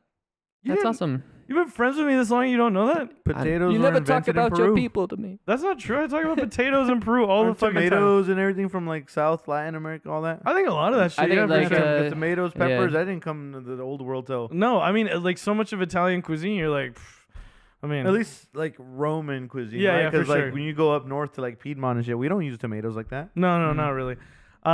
Anyway, like, comment, subscribe. I haven't checked the Apple podcast in a little while. I'll check it for next time. Don't I forget to guess. tip your bartenders. Don't Tip your KJ. Tip your bartender, tip your KJ. Hell yeah, he got it. That's what I say whenever I do karaoke. This guy knows me too well. But yeah, that's it. That's all we got. And again, Raúl, I want to thank you a million times for coming on. I had a really good time. Great movie. Fun movie. watch. Great talk. I'm so glad you got to watch it for the first time. I was Yeah. like, No. Connor's gonna love this. Yeah, movie. I I know, saw I it for the did, first I time did. like 8 months ago. You know what I'm saying? Like, I just started getting into movies, and that Oh, was like hell one yeah. of the first ones I got to like really analyze. I was like, holy shit, this might be the coolest movie I've It ever seen. it really rocks. I'm definitely gonna watch it over the years. Yeah. And hey, what's the rumpus? What's the rumpus? What's the rumpus? I think the rumpus is that we will see you. in the forecast. Cast. That's right, we brought it back.